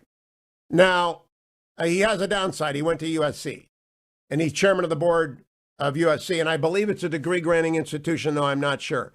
I think he ought to get trumpets for their band to start with, but at least Urban Meyer didn't go to USC. So Rick Caruso is chairman of the board of USC, but he's also a good lawyer. Went to Pepperdine. Now, that is a fine law school. And Rick Caruso is a public-spirited guy, and he does everything for the city. And he knows building. So Congress is about to pass a $2 trillion or so package. Take 10%. No, take 5% of that. 10% of $2 trillion is $200 billion. 5% is $100 billion. And create the housing trust and put Rick Caruso in charge of it. And say, Rick, you're in charge of this. You pick one person in every city. And you give the proportionate amount of money to every city with a significant homeless problem, and you tell them to buy and endow the operation of units that are on the market already or hotels that are on the market already, and you endow the operation of those places, and you give the control of the endowment to groups, whether secular or faith-based, that are not the government, and you tell them to take care of those people as best they can. Boom. In a year, you will cut the problem in half or greater. All you have to do is let private sector people who know housing arm them with the ability to buy units and endow their upkeep and the services those people need. And some people are not serviceable. The good must not be the enemy. The best must not be the enemy of the good. And you take care of those who can be taken care of. You shelter those who want shelter. You care for those who will accept care. And you go to the Salvation Army, which operates everywhere in the United States.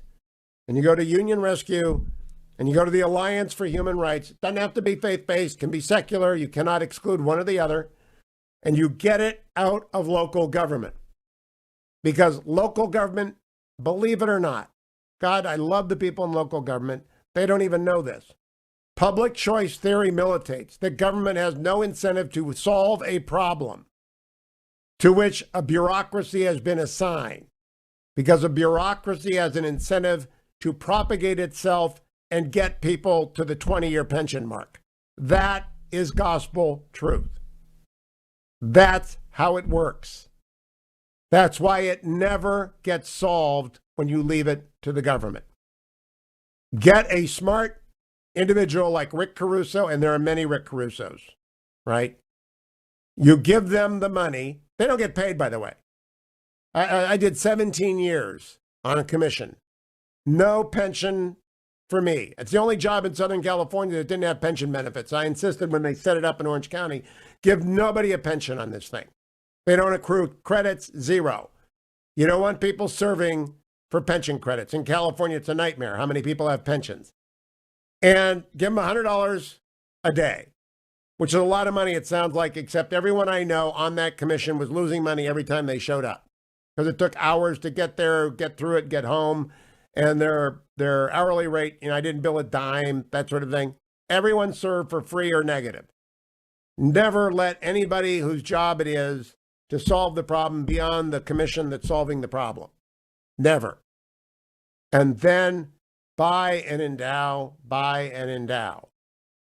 That's how you solve any problem. Mary in California, 1-800-520-1234. What say you, Mary? Hi, Hugh. This is Mary. I just wanted to add something to what you were saying about the institutions and how we need to rely on some of them, like with Rick Caruso, and I really, really appreciate people like that. But I think we're missing probably the strongest and the most influential, and that is the family. I found myself facing this issue with my sister, who was found in a woman's shelter in San Bernardino with her 2 daughters and 3 grandchildren. No place to go. They found an apartment for her, a 1-bedroom, roach-infested apartment, and I was absolutely appalled. So I saw 5, 6 people living in this tiny little apartment, and I said, come on, let's go look around for something else. And by chance, 2009, housing was very affordable in San Bernardino. I found a little 3-bedroom, 1-bath house in a fine neighborhood, a finer neighborhood in San Bernardino, taking her out of the city. I bought it, and 11 years later, she's thriving in that little house. And Mary, that is exactly what I just described. If you put people into decent housing, I'm not talking about roach-infested hotels.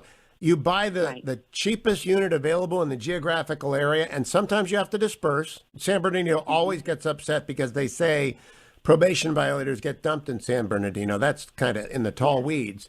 But if you invest people in tiny little houses or clean community, they will thrive. Not everyone, but a lot of people, and they've thrived, right?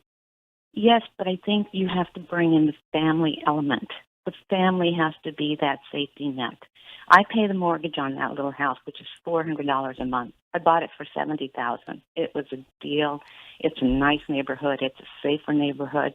But the family, it's a safety net for 2 or 3 years. She got back to work. She had, a little bit of help, financially.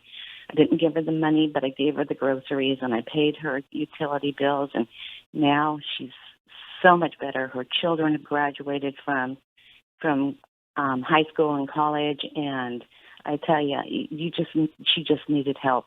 That is the model, and that is the model, and it is better if the family does it. 100% agree with you. There are some people for whom there is no family, but there are people who have families ready to help, but they've tried, they've gone through rehab 4 or 5 times, and that's when the Army steps in. Again, 66,000 people in L.A., 66,000 solutions. One of those solutions. What's that? I said thank you for bringing this issue up because I think it's so important today. Oh, it is not only this issue. If you want to solve COVID, you want to solve mental health, you want to stop crime, everything begins with unsheltered people. It's actually ground zero for a free market society is handling the people who are, for whatever reason, incapable at that time of taking care of themselves. Mary, great call. I appreciate it. God bless you. Would that more family members did exactly that. Then the government wouldn't have to step in. But sometimes there is no family, and that does not work. So again, 66,000 people in L.A. or 150,000 people in New York, 66,000 solutions in L.A., 150,000 solutions in New York. It starts by buying and endowing. Buying and endowing. Now, sponsor time. I want you to buy ReliefFactor.com and endow yourself with the supplements that make you feel better. Support for the temporary relief of minor aches and pains. If you're watching on YouTube, and you should be a subscriber to my YouTube. You should go there every day because you get the best of the show. We cut it up. We make sure that the subscribers to YouTube, get the very best segments on the show. But ReliefFactor.com, you would see it. Then you'd be able to identify it. If you're watching on YouTube right now, just go to YouTube, type in Hugh Hewitt, you will see. It is impossible to lose this bag because it is beautifully designed. It's the best designed product I've seen. North Carolina Blue Lime Green. It's impossible to get the wrong amount of dosage because they come in single packs with 4 pills. And those pills are easy to swallow. ReliefFactor.com works. Join the tens of thousands of people who take it every day. Feel better. I'm coming right back with Jim Talent. Stay tuned, America.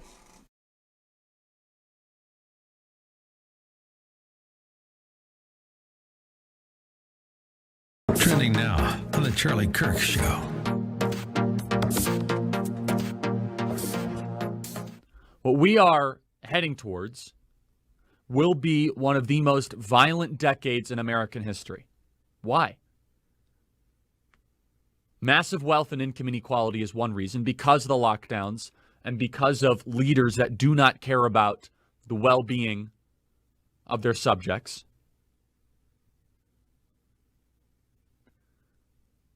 A war on police officers and a war on law enforcement, and quite honestly, a war on the law in general. And also an unmanaged transition from the corporate boardroom industrial economy to the digital economy. When you have this much economic dislocation, when you have this much disruption, do not be surprised when murder rates and homicide rates skyrocket.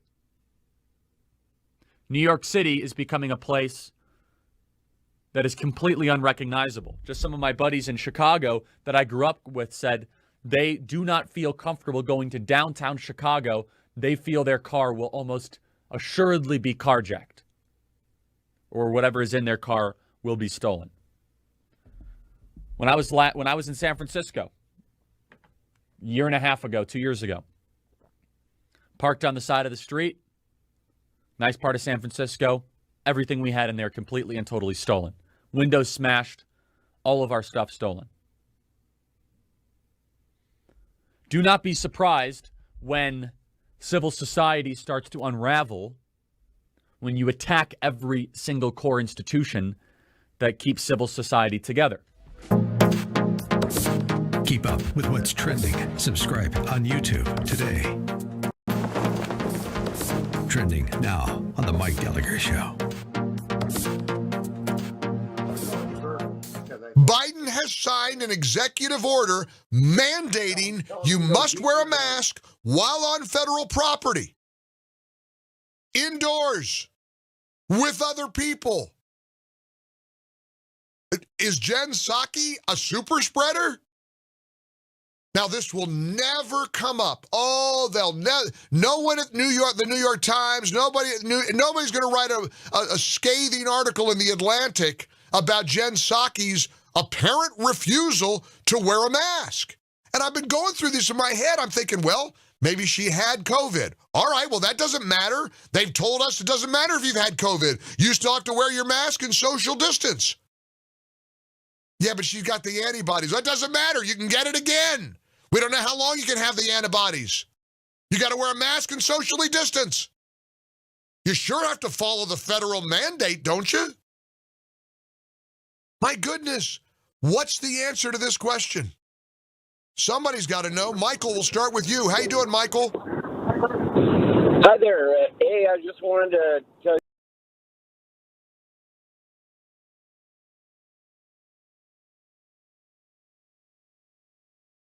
Welcome back, America. Senator Jim Talent used to represent the state of Missouri. He's now with the Bipartisan Policy Center, and he's going to explain the Byrd rule. I got to tell you, it's named for Robert Byrd. Good morning, Senator Talent. How are you?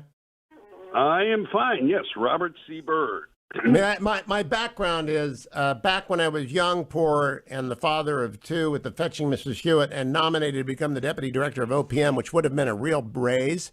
He had put a hold on my nomination for 6 months because he was mad at Reagan for something else. I was really mad at him back in the days when $10 was $10 to me. So, Jim Talent, tell us what he did. What is the Byrd rule? Because everyone's going to hear about it. They're going to need to understand it. Well, basically, to understand the Byrd rule, you have to understand the default rule for proceeding in the Senate, which is this, okay, that there are a whole lot of motions, including procedural motions, that are debatable.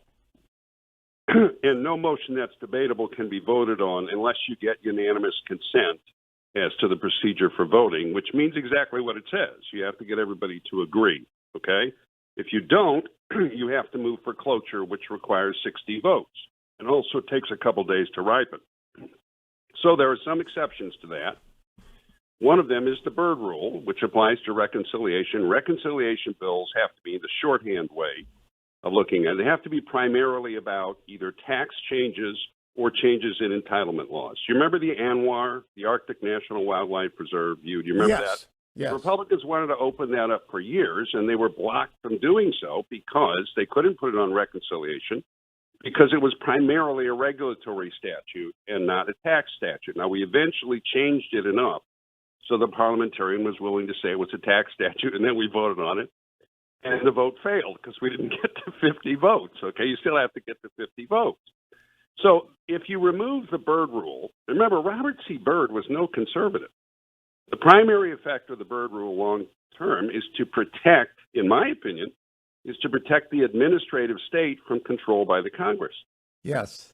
So if you basically waive the Byrd rule, if you get rid of it so you can pass anything you want on reconciliation, the primary effect of that, once you get past these short-term maneuverings about this spending bill, is going to be to empower the Congress to do things like the REINS Act. You remember that, right?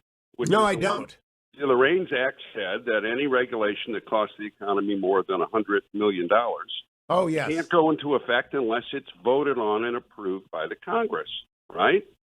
So this is why, I mean, if they want to do this, remember how McConnell says, look, be sorry what you wish for, right? I mean, he told them that with confirmations. That used to be subject to filibusters as well. That's off the table now, which I think is a good thing. I mean, forget about Republican, Democrat, left, right. I mean, I don't think you should be able to filibuster confirmation. I agree, because the Constitution says the Senate shall advise or consent, not 2/3 of the Senate, not 60 out of 100. It says the Senate, meaning a majority vote of the Senate. Yeah, and you're doing this. They're thinking of doing this at a time when they only have 50 votes. So they still have to get to 50 in all these.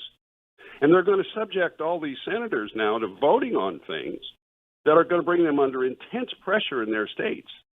I mean, the senators from manufacturing states are going to have to vote now on the Green New Deal. So, again, look, I wouldn't vote for this change because I think it's done in bad faith. I don't want to completely overturn the Byrd rule. But, I mean, these things have not operated. I mean, Bob Byrd didn't put that in there to protect against the left-wing agenda. Now, Senator, what the Byrd rule says that on a matter of budget, taxes or budget, any amendment can pass with a simple majority of 50, provided that it's germane to taxes and budget, right? Yes, so, but the budget's the entitlement programs. Right. Not the discretionary budget. So can they expand courts via reconciliation? Can they make the District of Columbia a state? No. And can they raise the minimum wage to $15 an hour? No. Now you see, go ahead. I have not spent the time since I've left the Senate studying every parliamentary change, okay? But no, I mean, they can't. And now, again, there's arguments, if you get away from, the recency bias, what are we voting on right now, okay? There's arguments pro and con for all these things, okay? But how much do you want to make the Senate a majoritarian body? I wanted, when I was there, to make it more of a majoritarian body because I thought that was in the best interest of the people in the long run to have a Congress that could act more vigorously. A lot of people don't agree with that. and a good faith attempt to study it, to look at it, to make some changes, to loosen it up a little bit, would I think be a good thing. But to do it under this kind of pressure, I mean, as I'm saying, it's again, you got to be careful what you wish for if you're in their position. Do you believe Senator Manchin when he says he will not gut the Byrd rule? I see no reason not to believe.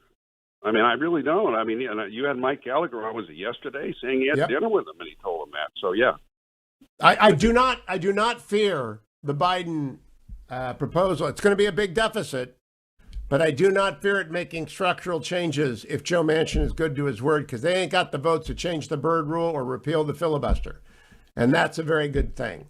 Senator Jim Talent can be followed on Twitter at Jim Talent. Follow me to Hour 3. We'll talk about Liz Cheney and the Republicans with Tom Cotton and other people, including Representative Beth Van Duyne, who is new from Texas. Stay tuned.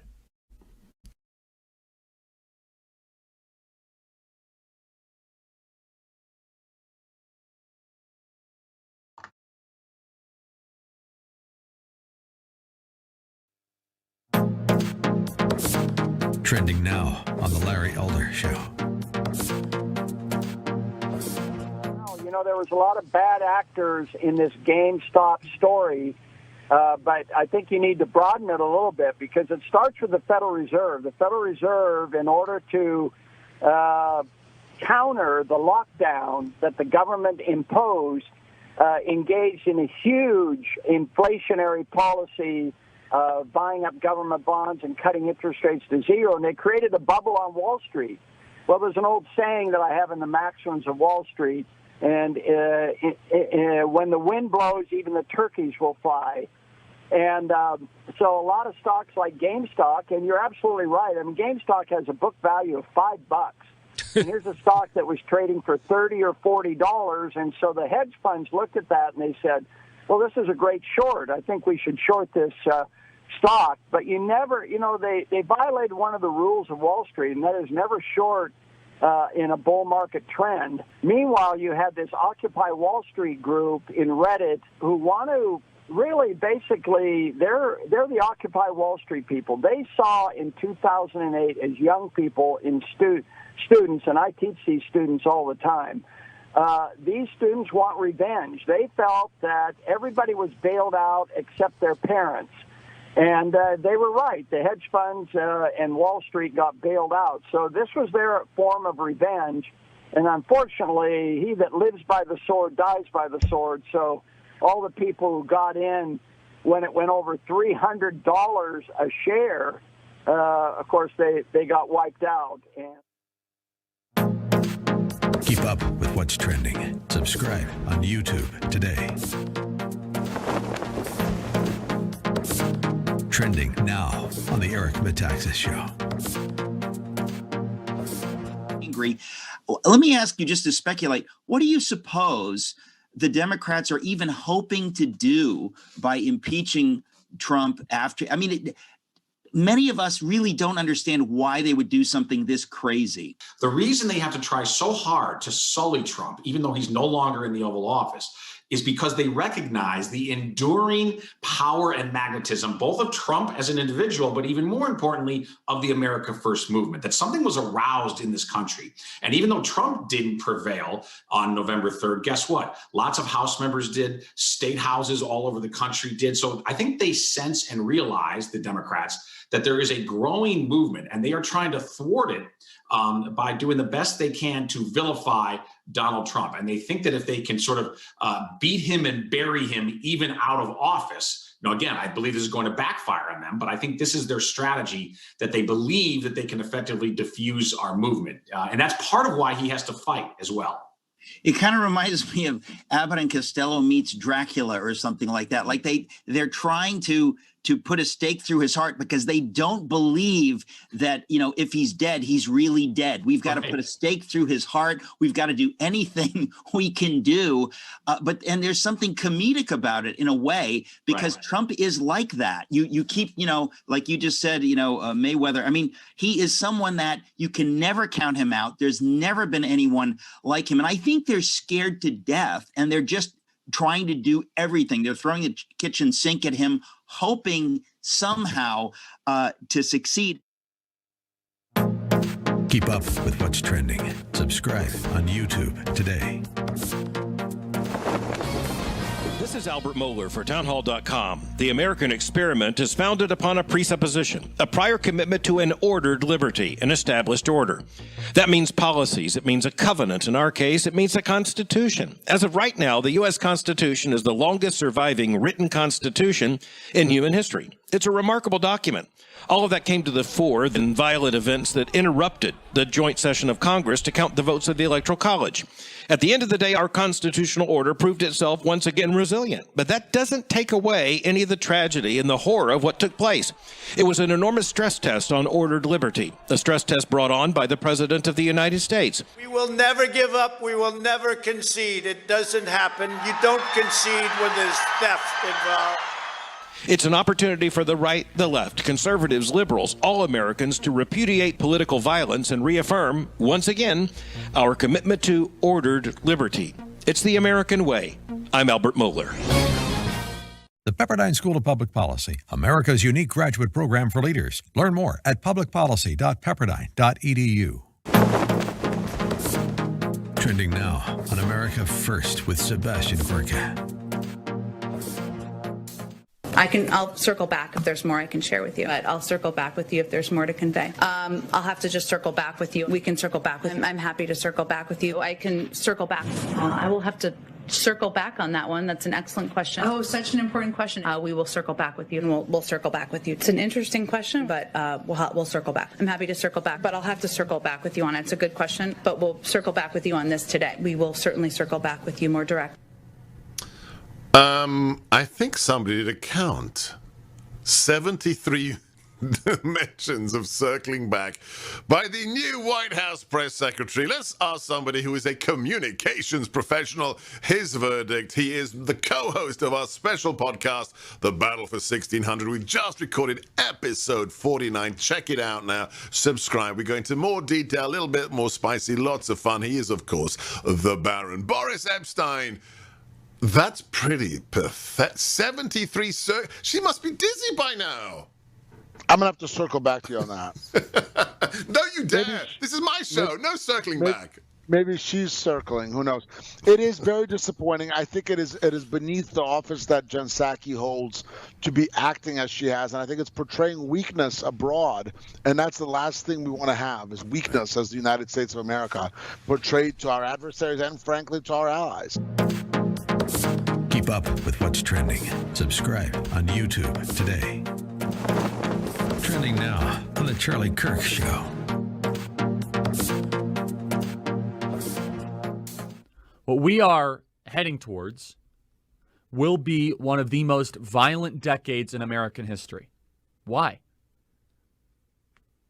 Massive wealth and income inequality is one reason, because of the lockdowns and because of leaders that do not care about the well-being of their subjects.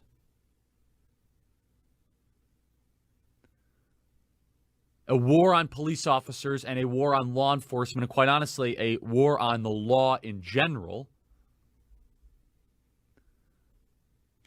And also an unmanaged transition from the corporate boardroom industrial economy to the digital economy. When you have this much economic dislocation, when you have this much disruption, do not be surprised when murder rates and homicide rates skyrocket. New York City is becoming a place that is completely unrecognizable. Just some of my buddies in Chicago that I grew up with said they do not feel comfortable going to downtown Chicago. They feel their car will almost assuredly be carjacked, or whatever is in their car will be stolen. When I was in San Francisco, a year and a half ago, 2 years ago, parked on the side of the street, nice part of San Francisco, everything we had in there completely and totally stolen. Windows smashed, all of our stuff stolen. Do not be surprised when civil society starts to unravel, when you attack every single core institution.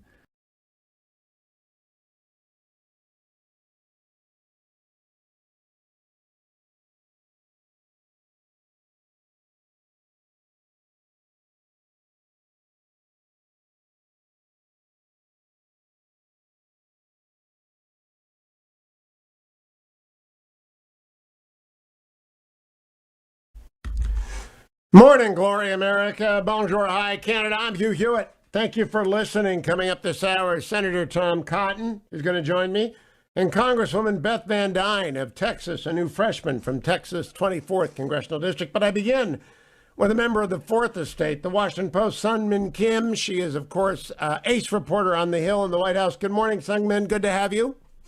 Good morning. Thanks for having me. Last time we talked, the Republicans were offering a deal to Joe Biden, which he appears to have rejected. What's going to happen with the budget now? So right now, Democrats are full speed ahead on their own. And while we see these overtures of bipartisanship from President Biden and obviously the group of 10 Republican senators working together to try to craft proposals and counter proposals and trying to continue those discussions with the White House, I think pretty much everyone is expecting that this is going to be a party line matter. Now, what we're going to have later today, and what I'm sure you'll talk to Senator Cotton about, is the big kind of centerpiece of the budget resolution process called the vote-a-rama, where each member at each side will propose, dozens, if not almost hundreds of amendments, a lot of them politically painful votes for either side. But it's kind of one thing you have to overcome to get to getting a budget together. And then obviously once you get the budget together, you can start to put together the reconciliation package with the appropriate committees. And we're really expecting Democrats to just go ahead on their own without Republican support for a COVID relief bill. Now, Seung, does the Byrd rule apply to vote-a-rama? Because Joe Manchin has said he is sticking with the old Byrd rule, which means it's got to be square on taxes or budget or it doesn't get through, and he will not vote to overrule it in a procedural motion. Do you know if the Byrd rule applies to vote-a-rama amendments? So the vote-a-rama, the Byrd rule matter, which just in layman's terms determines whether a provision is kind of relevant to the overall budget or not. So it usually involves taxes and spending.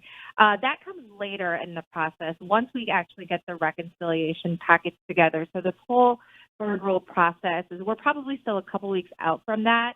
Today is just a lot of different amendments. I mean, just think of this as something that the Congress is actually supposed to do every year, to put together a budget for the next fiscal year. So this is kind of just the an unnecessary but still necessary part of to get to the big reconciliation package, which is what we're all going to be focused on and what's going to come under scrutiny of that Byrd rule. But what you said about Senator Manchin is really important. Overruling, for example, the parliamentarian on the Byrd rule is in the Senate kind of akin to going nuclear on the filibuster. It's a really big procedural move. It's something that, for example, Bernie Sanders has said he's willing to do, even if he has been kind of iffy on going nuclear on the legislative filibuster on that point. And that's why you see big resistance from people like Joe Manchin to overrule kind of what the Byrd rule lays out. So we'll see how much pressure he comes under from his fellow Democrats and from the base in the coming weeks. A parliamentarian ruling on the Byrd rule has never been overturned by 51 votes. And so it would be extraordinary if it happens. Seung, do we expect a vote on the $15 minimum wage today? That could certainly be one of the proposals that are laid out. Obviously, the $15 minimum wage increase is part of the Biden administration's plan, was something that Democrats want to propose, but it is actually one of the provisions that's most subject to be rejected by the Byrd rule. Democrats are trying to craft a way to get out of that, but I think right now, and again, it's up to the parliamentarian, Elizabeth McDonough, but right now that seems to be one of the most likely victims of the Byrd rule once we actually get into the nitty-gritty of the reconciliation process. All right, now I want to turn to one of our shared passions, which is judicial appointments. I read today there are going to be 60 vacancies within the first 6 months. A lot of people taking senior status. They've been waiting for a Democratic president, and they cannot wait to hang up the robes, go part-time, collect full pay, and kick into senior status mode. So they're going to have 60. Do you expect Leader McConnell to be as difficult as Leader Schumer was when Leader Schumer was in the minority? He eventually forced Mitch McConnell to change the rules on the amount of time for each nominee. But do you expect the Republicans to mirror the Democratic conduct on judges? I think that's kind of difficult to say right now. I mean, we've seen at least on cabinet nominees, there are certain nominees where Republicans have been more deferential than perhaps the Democrats were to President Trump's nominees in terms of reaching a fast time agreement for quick votes on them. Obviously, there are other nominees that Republicans found problematic that they dragged out time for, such as Alejandro Mayorkas earlier this week. But on judges, it's a really interesting question, and how much Leader McConnell decides to fight these nominees. But the fact of the matter is, Mitch McConnell made it, and the Senate Republicans made it pretty easy for Democrats to go as quickly, as quickly as possible, basically as quickly as possible on their own to fill these slots. Because not only did more blue slips no longer considered for circuit court nominees under Mitch McConnell, but also for district court nominees, you could, confirm them at a rapid clip on the Senate floor by shortening kind of the post-cloture debate time on these nominees. And boy, do we need that in California. There are district court vacancies that have been here for 6 years because they could never get Senator Harris, Senator Feinstein, and the Republicans to agree, and they will be coming in California. Now my last question is on the Perry Mason impeachment. And I call it the Perry Mason impeachment because we all know how it's going to end. He's going to be acquitted, just like every other Perry Mason episode ever. You're too young for Perry Mason. Maybe the new Perry Mason. Did you watch the new Perry Mason? I did not, Hugh. All right. So the Perry Mason impeachment, we all know. When does it start, and is there a pool among members of the press as to when it will be over? Well, it starts next week. It formally starts on Tuesday. While there's an official betting pool, I think that we all kind of expect it to wrap up within, maybe not within a week, but around that time frame. No one expects this trial to take as long as the one last year.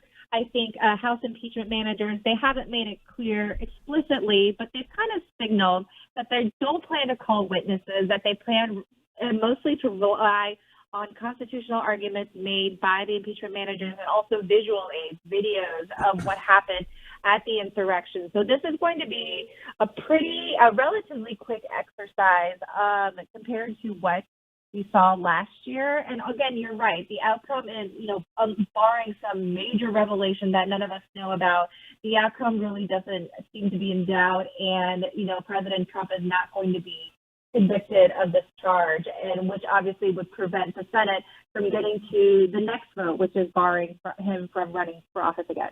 Yeah, so it's again, Perry Mason, we know. What we do not know is what the House Democrats are going to do about Marjorie Taylor Greene.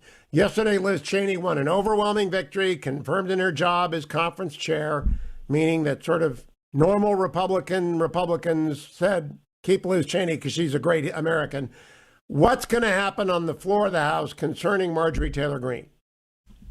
Well, that's going to be a really interesting vote later today. And it's an unprecedented one that House Democrats, who are in the majority, are taking to strip a member of the minority party from her committee assignments. And now that is usually a decision that has been made by the respective leaders of the conferences, and not something that has been subjected to a vote by the full House.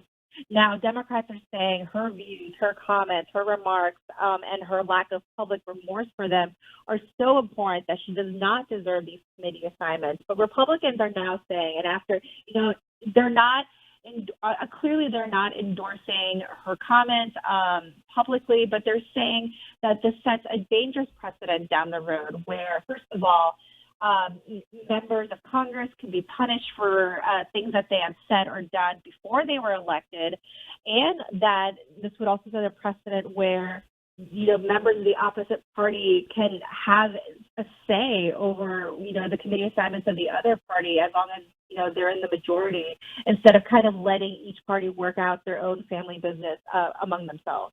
What's going to be interesting, Seung, is when the Democrats specify which statements they consider to be so incendiary as to block the Congresswoman. I excoriated the "we're not sure" a plane hit the Pentagon yesterday. But if they go much further than that, they're establishing the standard which will be applied to them when the Republicans take over the majority in 2023, which I think they will. It is a big deal. The precedent that they set today, not just the removal, but the basis for the removal, is going to resonate for decades. Hope you cover it. Hope I am reading Seung Kim tomorrow. You ought to be following her on Twitter, just her name. I'll be right back. America, stay tuned. It's the Hugh Hewitt Show.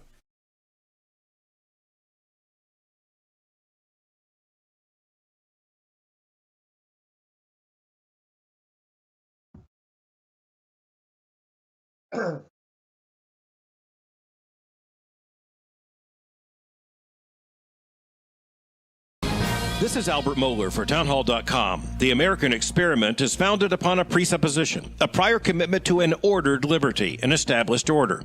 That means policies. It means a covenant. In our case, it means a constitution. As of right now, the U.S. Constitution is the longest surviving written constitution in human history. It's a remarkable document.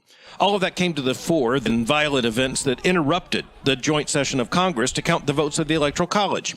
At the end of the day, our constitutional order proved itself once again resilient. But that doesn't take away any of the tragedy and the horror of what took place.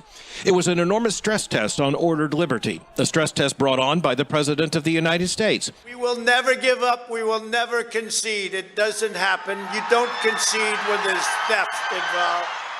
It's an opportunity for the right, the left, conservatives, liberals, all Americans to repudiate political violence and reaffirm, once again, our commitment to ordered liberty. It's the American way. I'm Albert Mohler. The Pepperdine School of Public Policy, America's unique graduate program for leaders. Learn more at publicpolicy.pepperdine.edu. Trending now on America First with Sebastian Gorka. I'll circle back if there's more I can share with you. I'll circle back with you if there's more to convey. I'll have to just circle back with you. We can circle back with I'm happy to circle back with you. I can circle back. I will have to circle back on that one. That's an excellent question. Oh, such an important question. We will circle back with you, and we'll circle back with you. It's an interesting question, but we'll circle back. I'm happy to circle back, but I'll have to circle back with you on it. It's a good question, but we'll circle back with you on this today. We will certainly circle back with you more direct. I think somebody did a count. 73 mentions of circling back by the new White House press secretary. Let's ask somebody who is a communications professional his verdict. He is the co-host of our special podcast, The Battle for 1600. We just recorded episode 49. Check it out now. Subscribe. We go into more detail, a little bit more spicy, lots of fun. He is, of course, the Baron. Boris Epstein. That's pretty pathetic. 73 she must be dizzy by now. I'm going to have to circle back to you on that. Don't you dare. This is my show. No circling back. Maybe she's circling. Who knows? It is very disappointing. I think it is beneath the office that Jen Psaki holds to be acting as she has. And I think it's portraying weakness abroad. And that's the last thing we want to have is weakness as the United States of America portrayed to our adversaries and, frankly, to our allies. Keep up with what's trending. Subscribe on YouTube today. Trending now on The Charlie Kirk Show.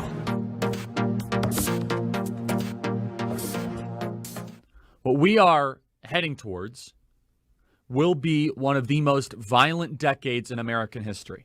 Why? Massive wealth and income inequality is one reason, because of the lockdowns and because of leaders that do not care about the well-being of their subjects.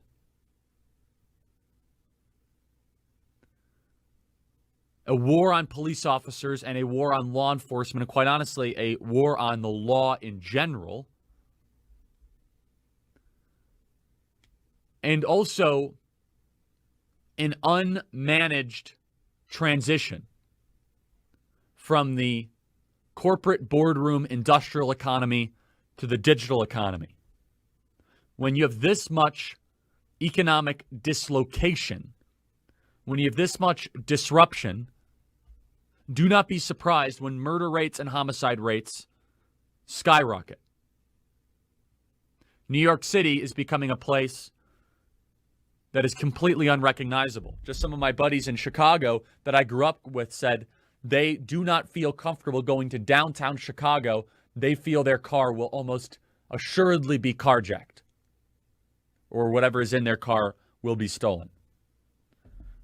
When I was in San Francisco, a year and a half ago, 2 years ago, parked on the side of the street, nice part of San Francisco, everything we had in there completely and totally stolen.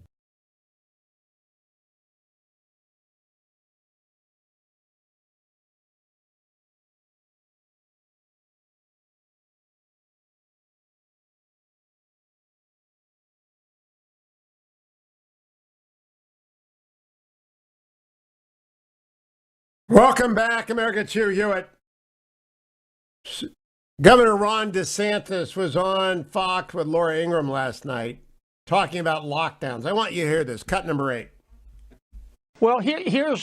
Well, look, the job of a leader is to take on that, to take on the grief in order to save people's jobs, to get kids back in school, and really to ultimately save a lot of lives. Because I think, one, the virus response is more effective when it's targeted at the vulnerable population, which we did do aggressively. But I also think we've saved the livelihoods of so many people. I think you'll have less suicide deaths, less drug abuse deaths, less deaths of despair in Florida because we were open. And I think a lot of the lockdowners lost sight of that. We are less than the national average for per capita COVID mortality. 25 states are higher than us. And yet, as you said, our unemployment rate is much less than the national average. We have kids in school. And in December, we had $330 million more in revenue than was projected because people are coming here and they understand that Florida's open in a place where they can pursue their dreams.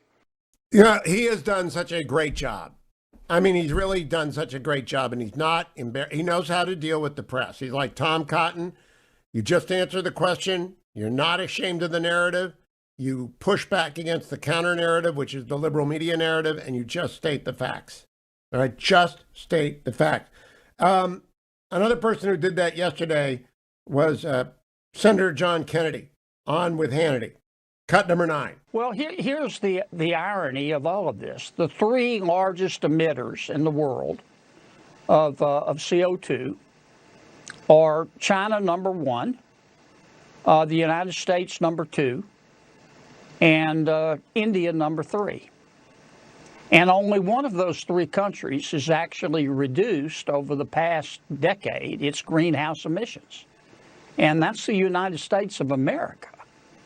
I think most Americans believe in an all-of-the-above energy policy.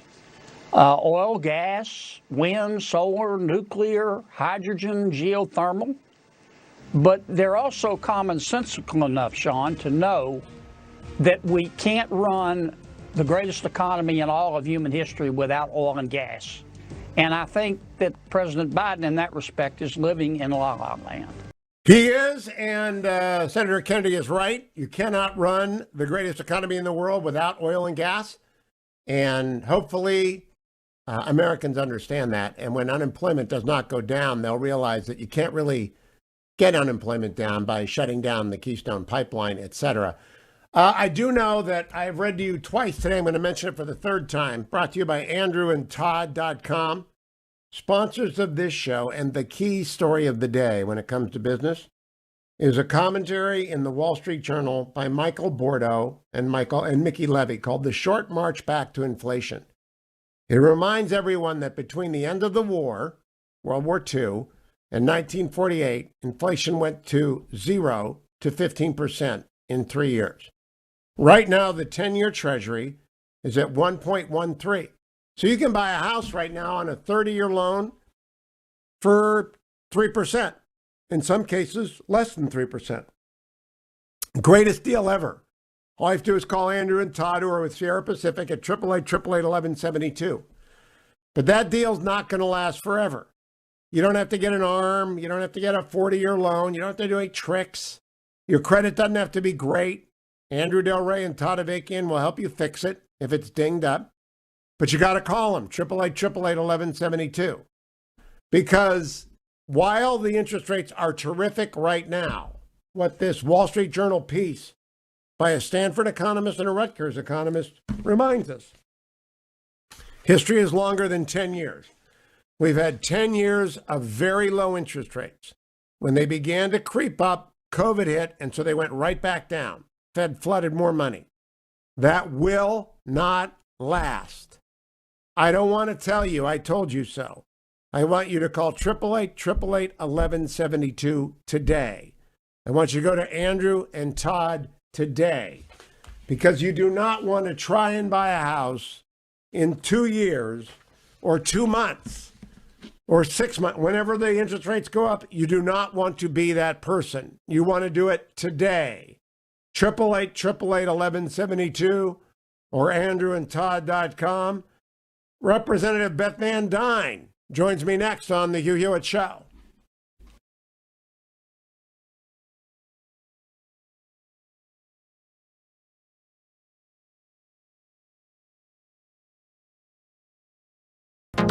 Trending now on the Mike Gallagher Show. Biden has signed an executive order mandating you must wear a mask while on federal property, indoors, with other people. Is Jen Psaki a super spreader? Now, this will never come up. Oh, they'll never. No one at the New York Times, nobody's going to write a scathing article in the Atlantic about Jen Psaki's apparent refusal to wear a mask. And I've been going through this in my head. I'm thinking, well, maybe she had COVID. All right, well, that doesn't matter. They've told us it doesn't matter if you've had COVID. You still have to wear your mask and social distance. Yeah, but she's got the antibodies. That doesn't matter. You can get it again. We don't know how long you can have the antibodies. You got to wear a mask and socially distance. You sure have to follow the federal mandate, don't you? My goodness, what's the answer to this question? Somebody's got to know. Michael, we'll start with you. How you doing, Michael? Hi there. Hey, I just wanted to tell you that press secretary, she's circling around. But she hadn't even circled back on this issue. Nobody's asked her in the first place. Which is no shock, I guess. I really want to know. I want to know. I got to know. I really do. Look, I mean, honest to goodness, this can't be that tricky. Keep up with what's trending. Subscribe on YouTube today. This is Lon Chen of the Hoover Institution for Townhall.com. The Biden administration announced in their first week that the U.S. is rejoining the World Health Organization. But the WHO is a flawed group, one that has performed poorly while the world has struggled with COVID-19. Early on, the group was far too deferential to China, even parroting Beijing's early claim that the virus could not be transmitted between humans.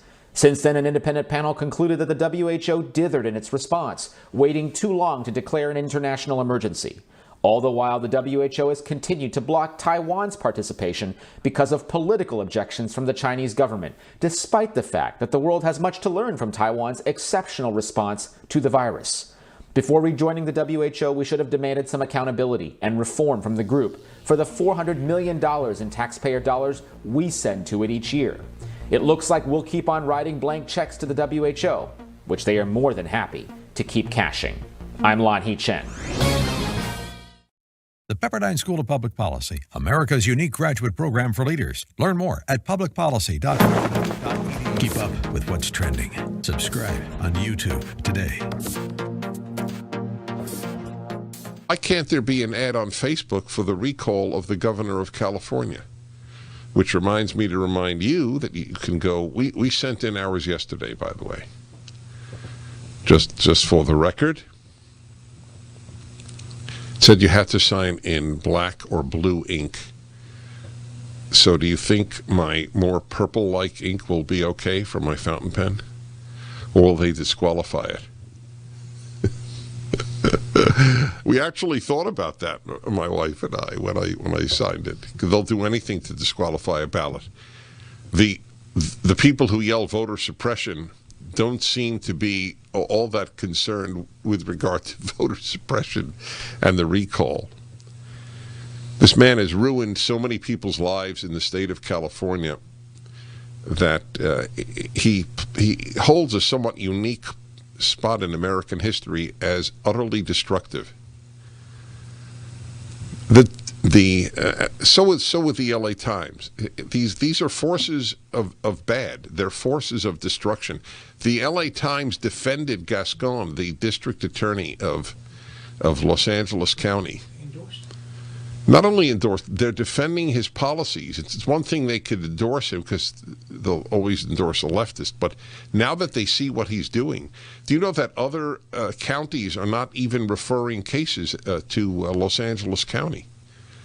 Because he has a soft spot, this George Soros-funded, truly evil man has a soft spot for murderers because they don't care. You understand? The left doesn't care if you've murdered or if you've raped, if you've sold enough drugs to kill a village.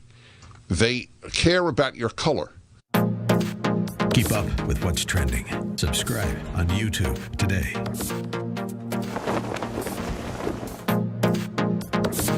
Trending now on The Larry Elder Show.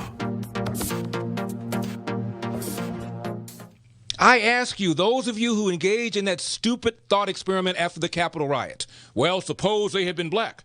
I got a phone call from my daughter, and she's my granddaughter, and she said, Pop, suppose they had been mostly black. And Biden says, nobody could tell me that the response would not have been different. Okay, nobody can tell me that America's response would not be different if President Barack Obama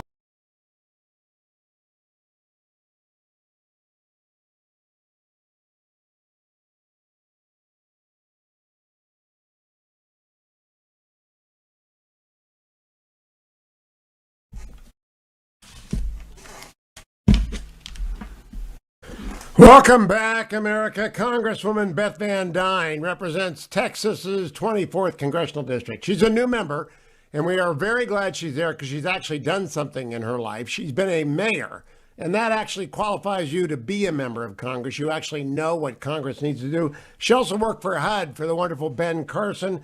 Congresswoman Van Duyne, welcome. It's great to have you on the Hugh Hewitt Show. Hey, good morning. It's great to be here. It's a sunny day in D.C. finally. Finally, welcome to snow. I know that you were a Texan, so but you went to Cornell, so you're used to snow, right? And my dad was in the Air Force in Minot, North Dakota, so I'm very familiar with snow. Oh, my gosh. Okay. You know snow. Congresswoman, you are on the Transportation and Infrastructure Committee. Yes. What do they do? It's one of the more powerful committees, but would you explain? I got Steelers fans listening, so break it down for them. What does that do? Well, you got me at a disadvantage because our first meeting is going to be this morning. So I haven't actually gone to a transportation committee meeting, infrastructure committee meeting yet. But basically, you handle roads, bridges, highways, rail, aviation, water infrastructure. Kind of I always call it the meat and potato issues of what actually makes America run, makes it competitive globally, definitely nationally.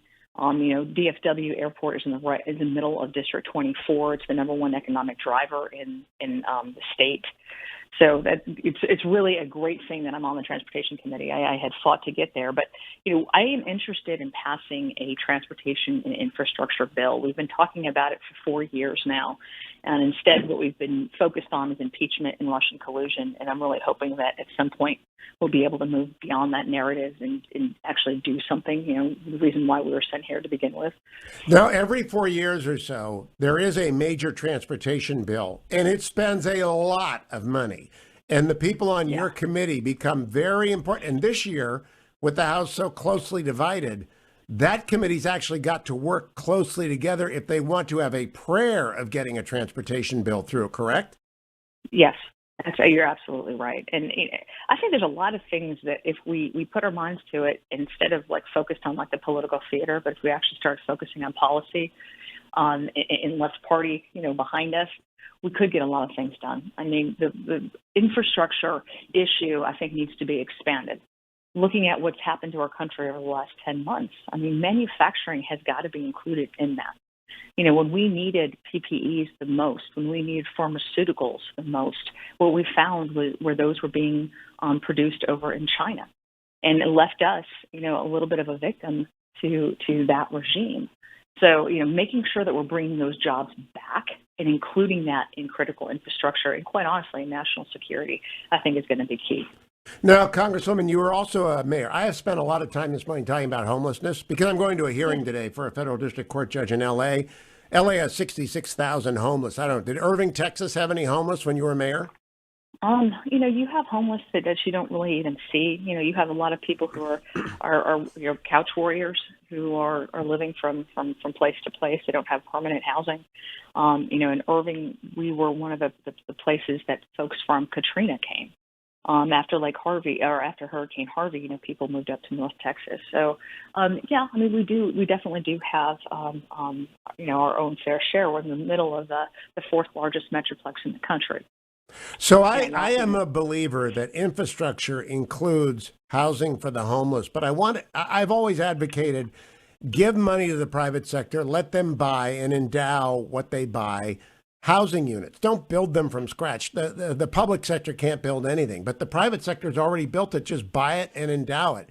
Do you think that qualifies as infrastructure? Because we have to get at least some of these people off the street.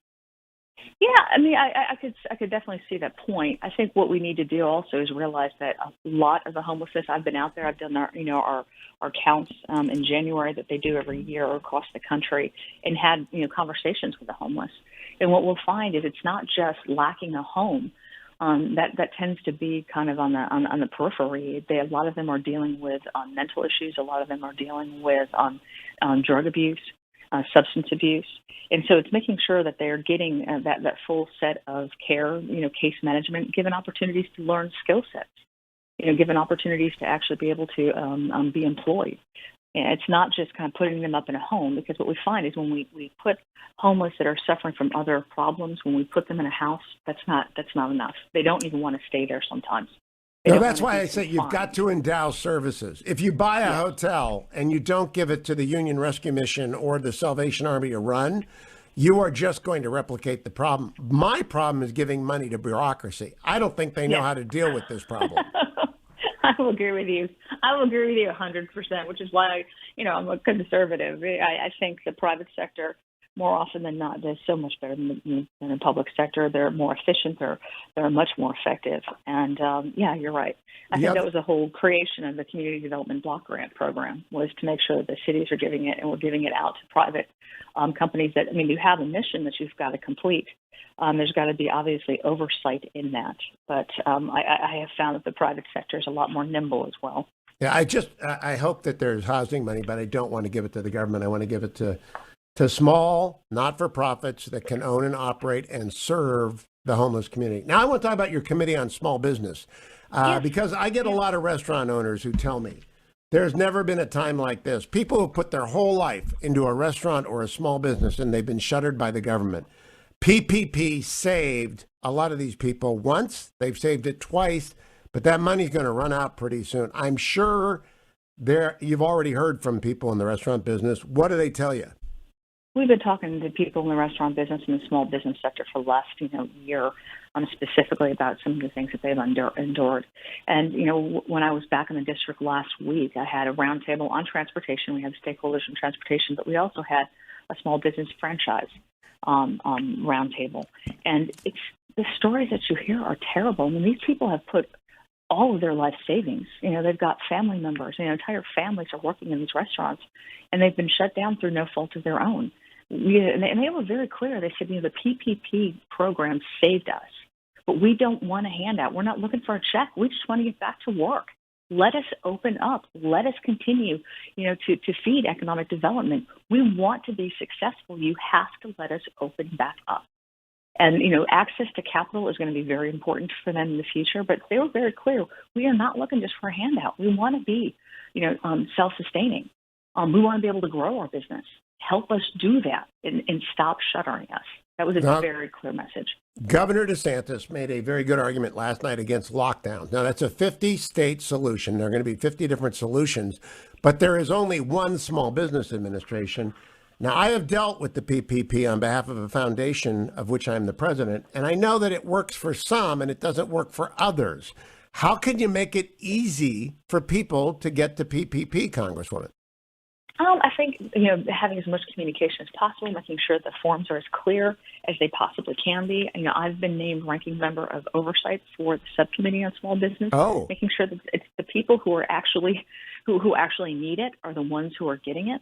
That's going to be really important, that the system, that the process is not abused, and that we're giving, money where it doesn't need to go, because we have so many who are in need right now. But what we found in the first phase was that it was the smaller community, more personal banks that were actually getting more loans pushed through, because they were working through the night. They were filling out the forms by hand and on the phone with their clients, in the middle of the night, making sure that they got put in. So, while the PPP program has been phenomenal, there have been some issues with it. We need to make sure that the money's going where it needs to go. You just hit a big deal. The small community banks are where I saw people get served. But you also mentioned you had a roundtable with franchisees. As I understand it, a lot of franchisees got screwed because the rules were written that they were not counted as a franchisee. I mean, they looked like it was McDonald's, not Joe Bag of Donuts, who owns a McDonald's, or Josephine Bag of Donuts, who owns a Hardee's. I mean, it became a nightmare for some people. Is that part of the clarification process? It is. I think people who work in the bureaucracy may not know the difference. People, when you get out there and you actually talk to these people, you realize, they're getting the economies of scale by being a franchisee owner. You're getting some of the marketing, but all the day-to-day running, the employees are yours. The risk that you take is yours, and they need to be treated like small businesses. Now, I have asked all the freshman congresswomen, and I'm trying to ask freshman congresswomen on, how's it going? I mean, what's it like? Are you having fun? I am. This is not the month I think that any of us could have imagined that we'd be having. I came up here to fight for infrastructure and transportation. I came here to fight for better health care. I came here to fight for lower taxes and more efficiency in government and less regulation. And we've been talking about, what kind of pronouns we're going to use. We've been focused again on impeachment, and I really figured after the election that would be over, that we could move on. It's been frustrating. Now that we actually are in committees, I'm hopeful that we're not going to be talking about committees in the middle of our transportation and infrastructure. But it has been frustrating. But what has been great is getting to know so many new and energetic representatives. This freshman class is phenomenal. We are very diverse. We come from different backgrounds. We have a lot of different opinions. We're from all across the country. But I'll tell you, we're very excited to be able to bring in a new breadth of energy, new ideas, and new ways of thinking. Well, you have great leadership in McCarthy, Scalise, and Cheney. I've known those three for a long time, but I love talking to freshmen because it takes a while to figure out where the bathrooms are. And I mean, I hate the Hill. I get lost Have you figured out where everything is yet? Oh, no, but I'm not shy about asking directions either. But no, I'm still learning my way around. Now, keep in mind, I was on the city council for 6 years. I was mayor for 6 years. I've worked as part of the administration for 2.5 years. So it's not my first rodeo up here, but there's a ton of nuances and things to learn. And trying to do that in a COVID environment is not easy either. Well, I got to ask the last thing. Representative Beth Van Duyne is your Twitter handle. REP Beth VANDUYNE. This must be the least easily spelled last name of every new last name in the country. Am I right? Do people misspell this all the time? Maliatakis has some issues too, but yes, people don't ever know how to say our names. It's the Dutch, I can't do anything about it. I'm not going to change my name, but yes, it is very difficult. It's not the first time I used to hate the first day of school. So, well, Representative Beth Van Duyne, keep coming back. It's on Twitter @RepBeth VANDUYNE. Thank you, Congresswoman. Great to have you. Don't go anywhere, America. Tom Cotton is coming up next, the senator from Arkansas. I'm going to ask him about the Perry Mason impeachment. Never has there been less drama about a trial in the Senate. It's over. It's done. I don't even know why it's going to take them 5 minutes. I want to find out what's going to be in this reconciliation bill. I want to find out if the Byrd rule is going to stick around, and we will ask Senator Cotton when he gets here. Let me remind you, I'm going to sit on a folding chair all day. I may be standing up a lot of the day, but I have ReliefFactor.com, and that means I've got Icarian, Curcumin, Resveratrol, Omega working for me.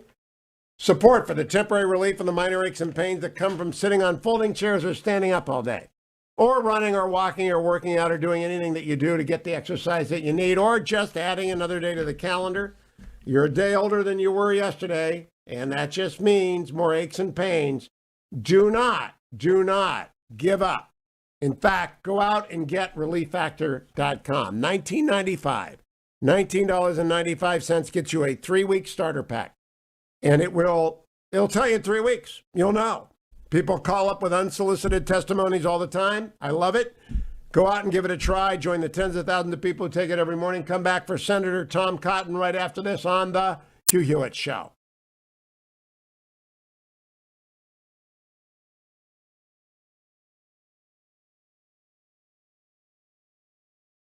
Okay, Dwayne, I'm going to create a place for Tom Cotton. Trending now on the Larry Elder Show. I ask you, those of you who engage in that stupid thought experiment after the Capitol riot, well, suppose they had been black. I got a phone call from my daughter, and my granddaughter, and she said, Pop, suppose they had been mostly black. And Biden says, nobody could tell me that the response would not have been different. Okay, nobody can tell me that America's response would not be different if President Barack Obama were impeached based upon these bogus grounds, and then faced a trial after he left office, and the judge presiding over the trial dislikes him to the point where he already voted to convict and expel him from office on account when not a single Republican joined. America would be on fire, and you know it. How many times did somebody get accused of being racist simply because they opposed a policy by Obama? Now, the new lawyer, his name is Dave Schoen, says, look, here's what we're going to say. We're going to say this whole thing is unconstitutional, and it is. There shouldn't be a trial, and there shouldn't. We don't have jurisdiction. Court doesn't have jurisdiction, and they don't. But he also made the point that I made from the very beginning, and that is if Joe Biden really wanted to heal, really wanted to reach out, pick up the phone, call Schumer and say, call off the dogs because this is stupid. Keep up with what's trending. Subscribe on YouTube today.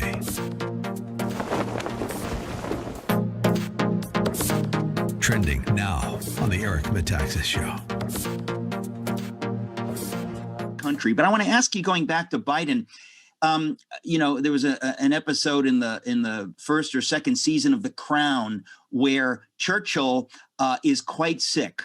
And his number two, I guess, Anthony Eden, the foreign secretary, is also quite sick. You have a constitutional issue. If you do not have a healthy president in our country, it seems to me that there is a sham being put over on the American people, that this is something that we haven't talked about because we don't talk about these things. The mainstream media doesn't ever want to accuse Joe Biden of being anything less than, a great athlete or something. Right. But the fact is that what we have seen makes me think it's a fact that he is not actually governing, that he has an earpiece. People are telling him what to do. People are putting things in front of him to sign. Here's what I suspect is going to happen at some point. I really think that Kamala Harris, she is the chosen one of the power brokers of the DNC and particularly the media establishment. So she did terribly, by the way, with Democratic voters, if you remember. She didn't even make it in the Democratic primary to the first vote. She didn't get to the Iowa caucuses. She didn't get to the New Hampshire primary. She was that unpopular, had no fundraising, no support. However, she was able to maneuver herself into being the vice president of the United States with, to your point, an extreme.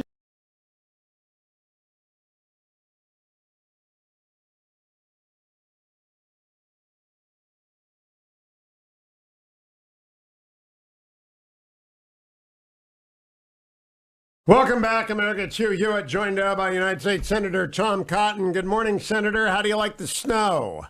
Yeah, I enjoy the snow, Hugh. Yeah, I'm on a little bit different day here. We had a snow day earlier this week, so had the kids and wasn't able to come on my usual Tuesday slot. So thank you for your indulgence and forbearance.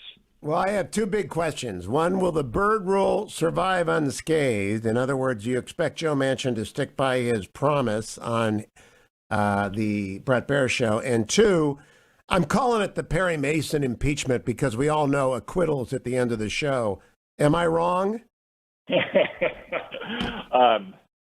Well, Hugh, you're dating yourself with the Perry Mason impeachment. You know, my generation might call it the Matlock impeachment. I think it appears to be a foregone conclusion to you from the vote we had last week. As you know, I said from the very day that the House had its snap impeachment of President Trump that it was beyond the Senate's constitutional authority to have a impeachment proceeding against a former president. And I think it increasingly strikes most Americans as very strange. The Senate is going to spend our time trying to impeach, convict, and remove from office a man who left office 2 weeks ago. At a time when there are so many other challenges facing this country. Now, on your first question, I do believe the so-called Byrd rule will stay in effect, not just because Joe Manchin has said he would not vote to overturn it, but also Kyrsten Sinema. And I think there's some other senators who haven't spoken out in public as well. Now, for your audience who don't understand all the arcana of Senate procedure, which I've got to admit a lot of senators don't either, most bills in the Senate take 60 votes to pass. There's something called the reconciliation procedure that is geared primarily towards taxing and spending measures, and that can pass by just a simple majority. Robert E. Byrd, whose seat Joe Manchin now occupies, crafted a rule 30 years ago that said you can't squeeze policy changes into a so-called reconciliation bill. So you can't raise the minimum wage, you can't grant amnesty, you can't make Washington, D.C. a state. And when that is challenged, if anyone tries to do it, the parliamentarian strikes it down. Now, theoretically, you could have a simple majority vote overturn the parliamentarian, but that would be a truly radical step. It's not been done to my knowledge. There were some Republicans who advocated that we should do it in 2017 when we used the reconciliation package on a traditional tax measure, but Republicans refused to do it then. I know a lot of radical Democrats would like to do it. They want to ram through extreme legislation on a simple majority vote. But I think there's a handful of Democrats who will respect the rules and the traditions of the Senate. Now, Senator, a couple things. First of all, Perry Mason 2020 was on HBO with Matthew Reeves as Perry Mason. So I'm not dated. You're just simply not up to date.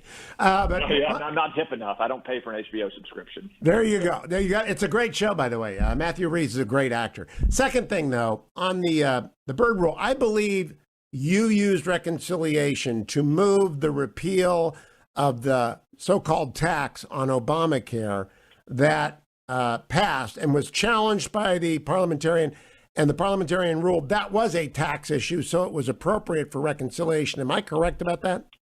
Yeah, that's right, Hugh. So when you say that reconciliation touches on taxing measures and spending measures, most Americans would think that includes health care. And it doesn't include all health care. When we tried to pass an Obamacare repeal bill, there were some things that we couldn't do in reconciliation. Just like when the Democrats passed Obamacare in 2010, they couldn't do everything on reconciliation they wanted. That's why it had so many unintended consequences. However, a lot of our healthcare policy in this country is driven by the tax code. So, for instance, the exclusion that most of your listeners get on taxes for their employer-provided health insurance on the job. So the individual mandate of Obamacare, which was the most hated provision, which fined people for not being able to afford the health care that Obamacare made it unaffordable in the first place, was very much a tax. I mean, it was enforced by the IRS. It was a part of the tax code. The Supreme Court ruled in 2012 the only way it was constitutional is that it was a tax. So obviously it was an appropriate topic for a reconciliation bill in a way that D.C. statehood or amnesty for illegal aliens is plainly not appropriate for reconciliation. Now, I've heard liberals say a $15 minimum wage will generate new taxes by virtue of raising the income of people at the bottom level. By that interpretation, the butterfly's wings takes over. What do you think the parliamentarian ought to say and will say about the $15 minimum wage? Hugh, the Byrd rule is actually kind of a collection of rules. They're all very complicated and tedious, and I won't take your audience through all of them. But one of the standards is a fiscal impact cannot be merely incidental. That's the exact words, merely incidental. So you could argue anything. You could argue that building a wall is going to help help the budget because you're not going to have to spend so much on welfare for illegal aliens. You could argue that amnesty is going to help the budget because you're going to have more people authorized to work and therefore paying more taxes. So you can use the butterfly's wings theory, as you put it, for almost anything. But the Byrd rule is designed to make sure that reconciliation procedures are only used for those kind of core taxing and spending measures. And once you get very far from core taxes like we did in 2017, just cutting rates, or the healthcare policy that we conduct through the tax code, the parliamentarian usually rejects that. And very quickly, are you confident that the Byrd rule is going to come through this in good shape? I am pretty confident about it, Hugh. I wouldn't say 100% confident, but I'm pretty confident. That is great news. That's the best news of the day. Senator Tom Cotton, thank you. America, I'll be back tomorrow and report to you on this homeless hearing. Stay tuned. I'll be right back. Stay to this great Salem station. It's the Hugh Hewitt Show.